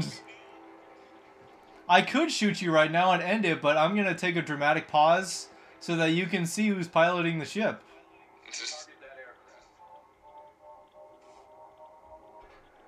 I hope Superman doesn't crash into me and ruin my whole plan. Oh, shit. Ah, shit, not again. Alright, I need to stop monologuing. I should learn. That time I wasn't even monologuing. I was just waiting for no reason.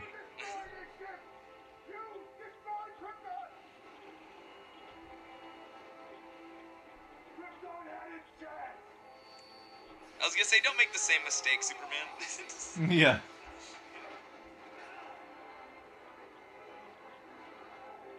What if, like, the trajectory still fell into the ship? Like, Oh, I know. He didn't really think that through, did he? he didn't really, like, move it in any direction. No. He could have flown it somewhere else. I mean, at least he landed it in the rubble where shit was already destroyed. Yeah. But I don't think he purposefully did that. I know, that's just the way it fell. It's like Unless he has a really good understanding of physics and geometry. Which, well, Maybe. maybe. Toby, no?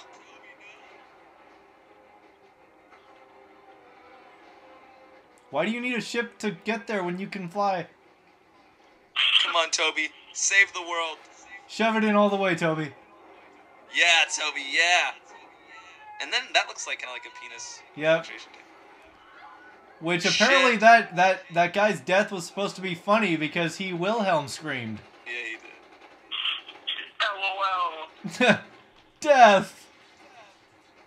Innocent, Toby, no. innocent death. LOL, his family has one less member now. Woo. Toby, it's not in all the way. Fuck this shit. Yeah, I know, he's like, he just stares at her for a second, he's like, nope. I'm gonna let all my, like, crew members die. Or nah. He stares at her for a good second like, I'm a fighter. And he's like, JK. Toby, yes!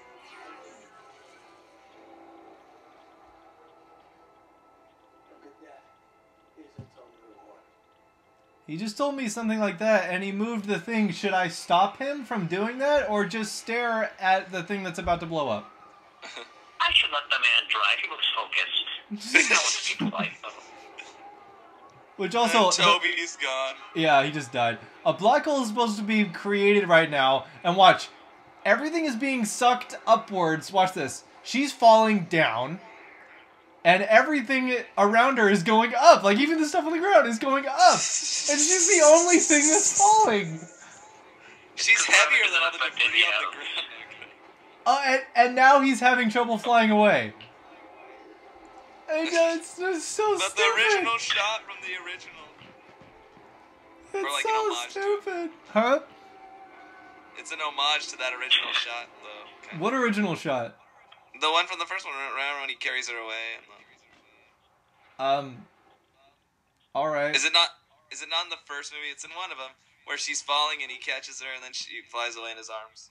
Oh yeah, but I don't think that was a good place to put that homage. No, but it isn't though. I think so. Maybe.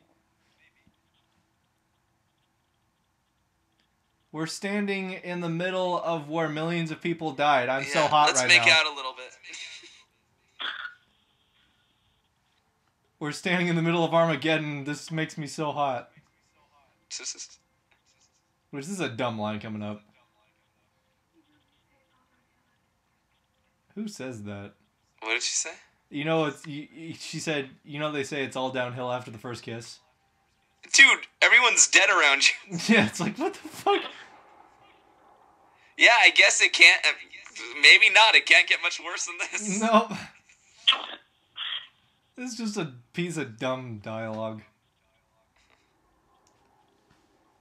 I'm too lazy to walk right now. I'm just gonna float over.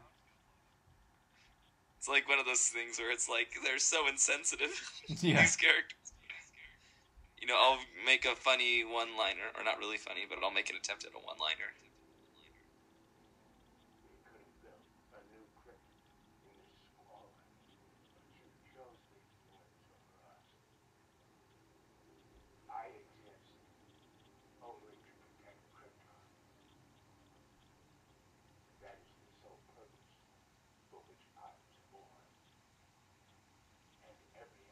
I think this is a really good, what's his face? Michael Shannon's really good in this scene. Yeah, no, he is. He plays this part well. Like, can you get it? Like, this guy's motivation, or the motivation for this character is not only explained, but it's, like, built in. Like, it's a default. So, like, now his motivation, his purpose is gone. Now what's he gonna do? Well, he's gonna go apeshit crazy. Like, that's completely understandable. Yeah.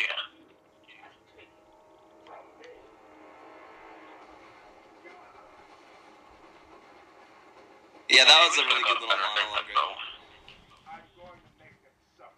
Look at that. He should kill his barber, not Superman. God.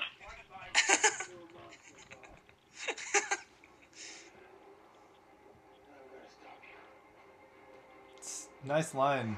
How I was gonna say. How long did it take like you to come the up Dark with that? Knight Rises. Yeah. Written by the same guy, might I add. David Goyer, you know how to write dialogue so good. It's kind of like the same thing. It's like, you're a monster, Zod, and I'm gonna stop you. And the same thing in Dark Knight Rises. It's just like, no, I came back to stop you. It's like, where do they come up with these things? So lame.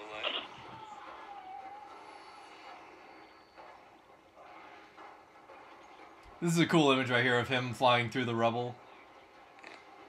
Right here. That's a cool shot. It's pretty sick. And that's... I mean, the building was empty. The building was empty, but... Okay, how are there people still in the city? Just waiting around. Yeah, they're still in their cars, too, or whatever. I know. Just hanging out, maybe listening to some, I don't know. Should I stop this truck? No, I'm just gonna fly over and... Oh, shit. Well, there were probably people in that building. Lots of cars just blew up. I just wanted to look cool. I should have probably rethought that.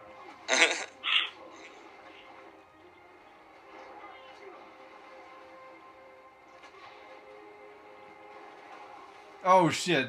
It's like, you really should have thought that, because now shit's falling on you. Karma. There's only one way to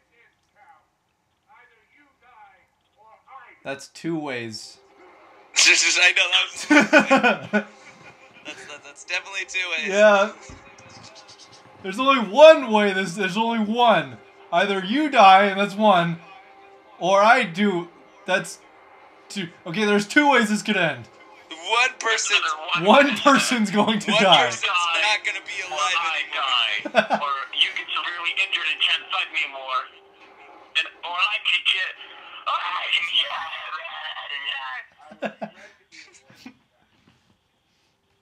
Trained my entire life.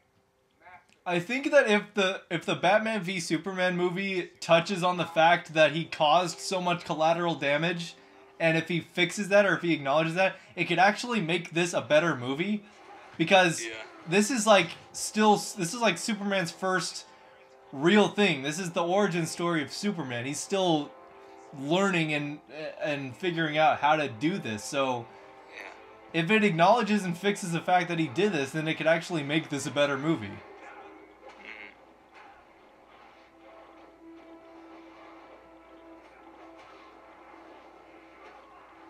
Shit.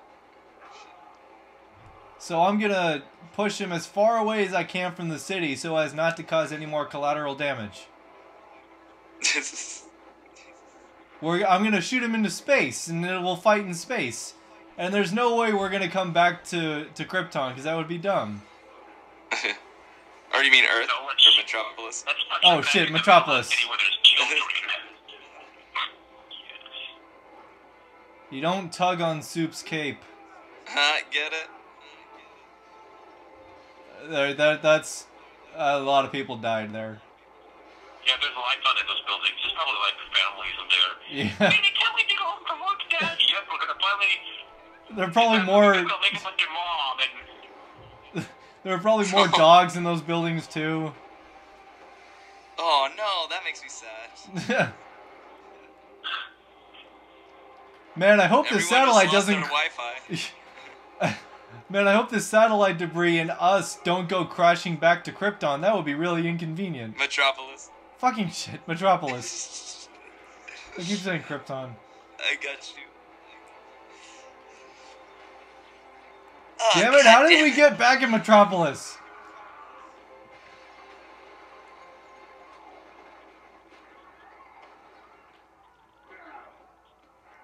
How are there still people in this building? Seriously. This crazy dude staring at us. We could run away with those people, or we could just back into this corner. Let's just hang out and see what happens. It's kind of fun. It's a family experience. Ooh. Pretty. Yeah. For what it is, I think this moment is well handled.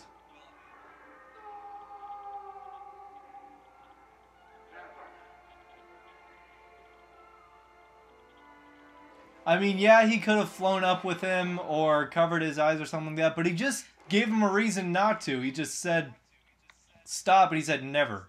So what? And also, like, the foreshadowing in it was that really bad statement he made where it's like, there's only one way this ends, either I die or you do. Yeah. So there was no way it could have ended without one of them dying. But Yeah. even though you probably should have said there are only two ways this could end. Yeah.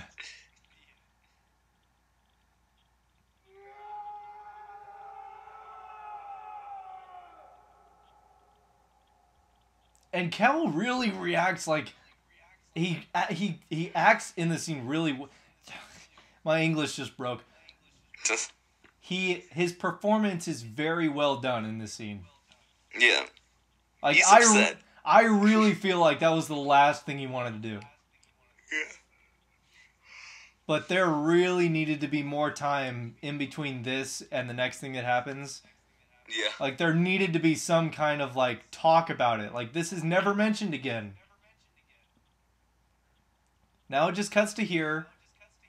And when we were in the theater, like, then because it's about to show the satellite coming down, it's like, this just ended, I'm just like, oh, shit, there's more collateral damage. Like, fuck. And he's really good at aiming satellites when he throws them, because that landed really close to the car. What if he just accidentally killed him? Like, oh, fuck. Oh, damn it. That was a really stupid... Like, that was probably the stupidest line of dialogue in the movie. He's just like, What? are you effing stupid? Oh yeah, that's right. That was... It's like this is a PG-13 movie. Like they had one fuck to spare. That was Colonel Angry Fuck's witty line of dialogue.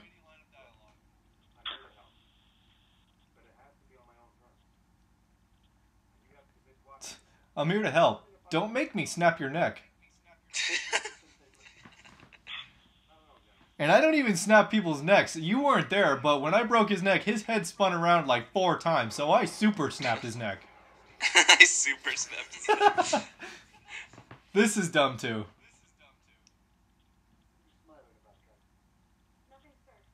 You're a military officer. I just think he's kind So of dumb. That's the representation of women in the military. So Oh dumb. my god. Now let's go back to playing with my Barbies like all the other military girls.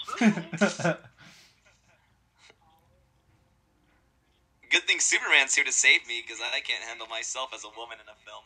Yeah. See, they could have talked about like the fact that he killed Zod, but no, there's no mention of it. It's so weird. It's so rushed, this ending. Yeah. Cut out a couple of minutes of shit blowing up and more talk about what just happened. He just killed the last person from his home planet, like the last person of his race. And he's not even going to say like, hey, that kind of sucked. Or you know what? Hey, I snapped his neck to the point where his head spun around 3 times. Mom, you weren't there, but it was really cool. Like, something. Give me something. But no, we just get the fucking dog again. Yeah. Oh, it is a different dog. So that dog is dead. Oh, well. Yeah. That solves that problem. These are the important questions. Yep.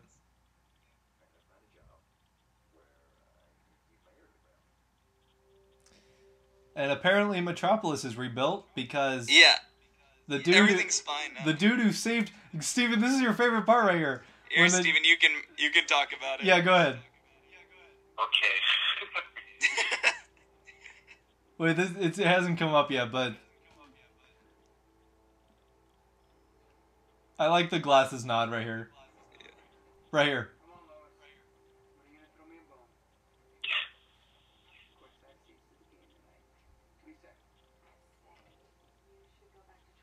Steven, why don't you tell us how good the scene is?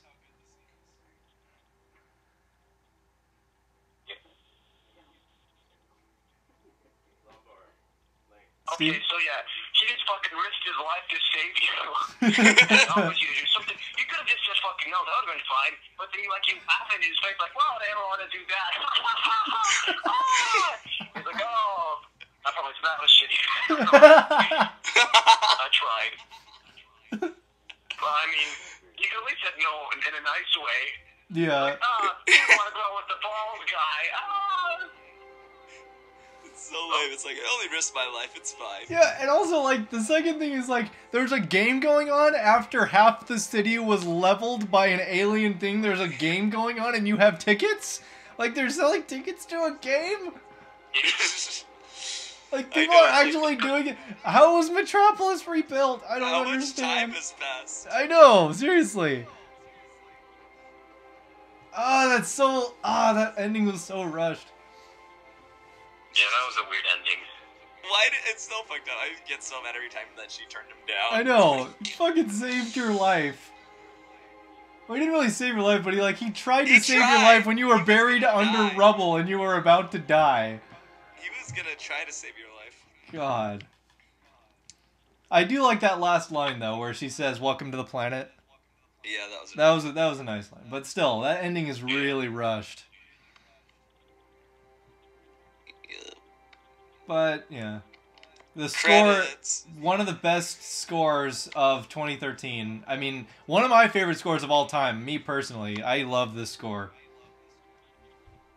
It's pretty good. I would say 2013 probably. Yeah. Henry Cavill is I mean, he's no. I mean, I don't want to say he's like, oh, he's no Christopher Reeve because there's no beating Christopher Reeve, but he comes close. Like he was really good as Superman in this movie. Yeah, he was good. Yeah, he did a really good job. Russell Crowe was so good. Yeah, he was. It's just some weird castings like Lawrence Fishburne. I still don't understand why they cast him. Like such a big name like that. And he doesn't get to do anything. Yeah. But kind of a silly movie. Richard Schiff. Yeah, Richard Schiff. My boy. It's got its silly moments, but it's really give it a solid 80. I would say there like B minus. Yeah. Because there's some really smart ideas and really intriguing, plots and themes to it. It's just kind of rushed and a little silly here and there. Some bad dialogue. If it was a little bit better paced and they spent a little bit more time written it's a competent movie. It's just kind of bogged down with some kind of dumb stuff. Yeah. 80% out of 100. Yeah. I would say. And the choices they made with the story and stuff like that and what happened is like this movie was super polarizing. Like it's either people loved it or people hated it. I'm in the group that really likes it, but it's just like this was DC's starting point into their new universe. Like this is the movie to kick it off. Why would you take so many risks and so many like polarizing ideas if this was the thing to start your entire universe with? I know. Yeah. I mean, it's bold, but it didn't really pay off. That's the only thing. Yeah. But I mean, it's not a bad movie by any means. It's not like X-Men Origins Wolverine status. It's not Batman and Robin. It's a competent movie. It's a really smart movie when it wants to be, and it's a really dumb movie when it wants to be. Yeah. So, lots of flaws, but overall decent. It's a fun movie to watch. Yeah, and it can be fun. Any closing thoughts, Steven? I guess I'd rate this as if someone want me to go over to watch it at their house, and I had the other choice to masturbate, I'd probably choose to masturbate. But if I only had the choice to like maybe eat a few Hot Pockets, then I'd go over to watch it. That's my rating. Okay, I mean, awesome. That's what I'm gonna. You know what I'm saying? Yeah, that's what I'm gonna title this video as. That'll draw on the family crowd. If it was watching this movie or masturbating, I'd choose masturbating. But if it was Hot Pockets or this movie, I'd probably watch this movie. Yeah. But if it was Hot Pockets, for the last few moments, if someone it just gets to the end of 2 hats and fuck, I'm just cunt. All right. That's if someone skips to the end. And wants to just. Oh my Like, gosh. was that what the whole video was like? Just that man saying the C word? throughout the entire thing? Yeah. Anything else you guys want to add? No, that's pretty much it. Yeah, Steven, but any more Hot Pockets or masturbation? I've said enough stupid stuff. All right, well, guys, that'll wrap us up. Join us next time when we tackle The Empire Strikes Back. Not too hard to tell that that's going to be the superior of these two movies. But anyway, thanks as always for listening, and we'll see you next time.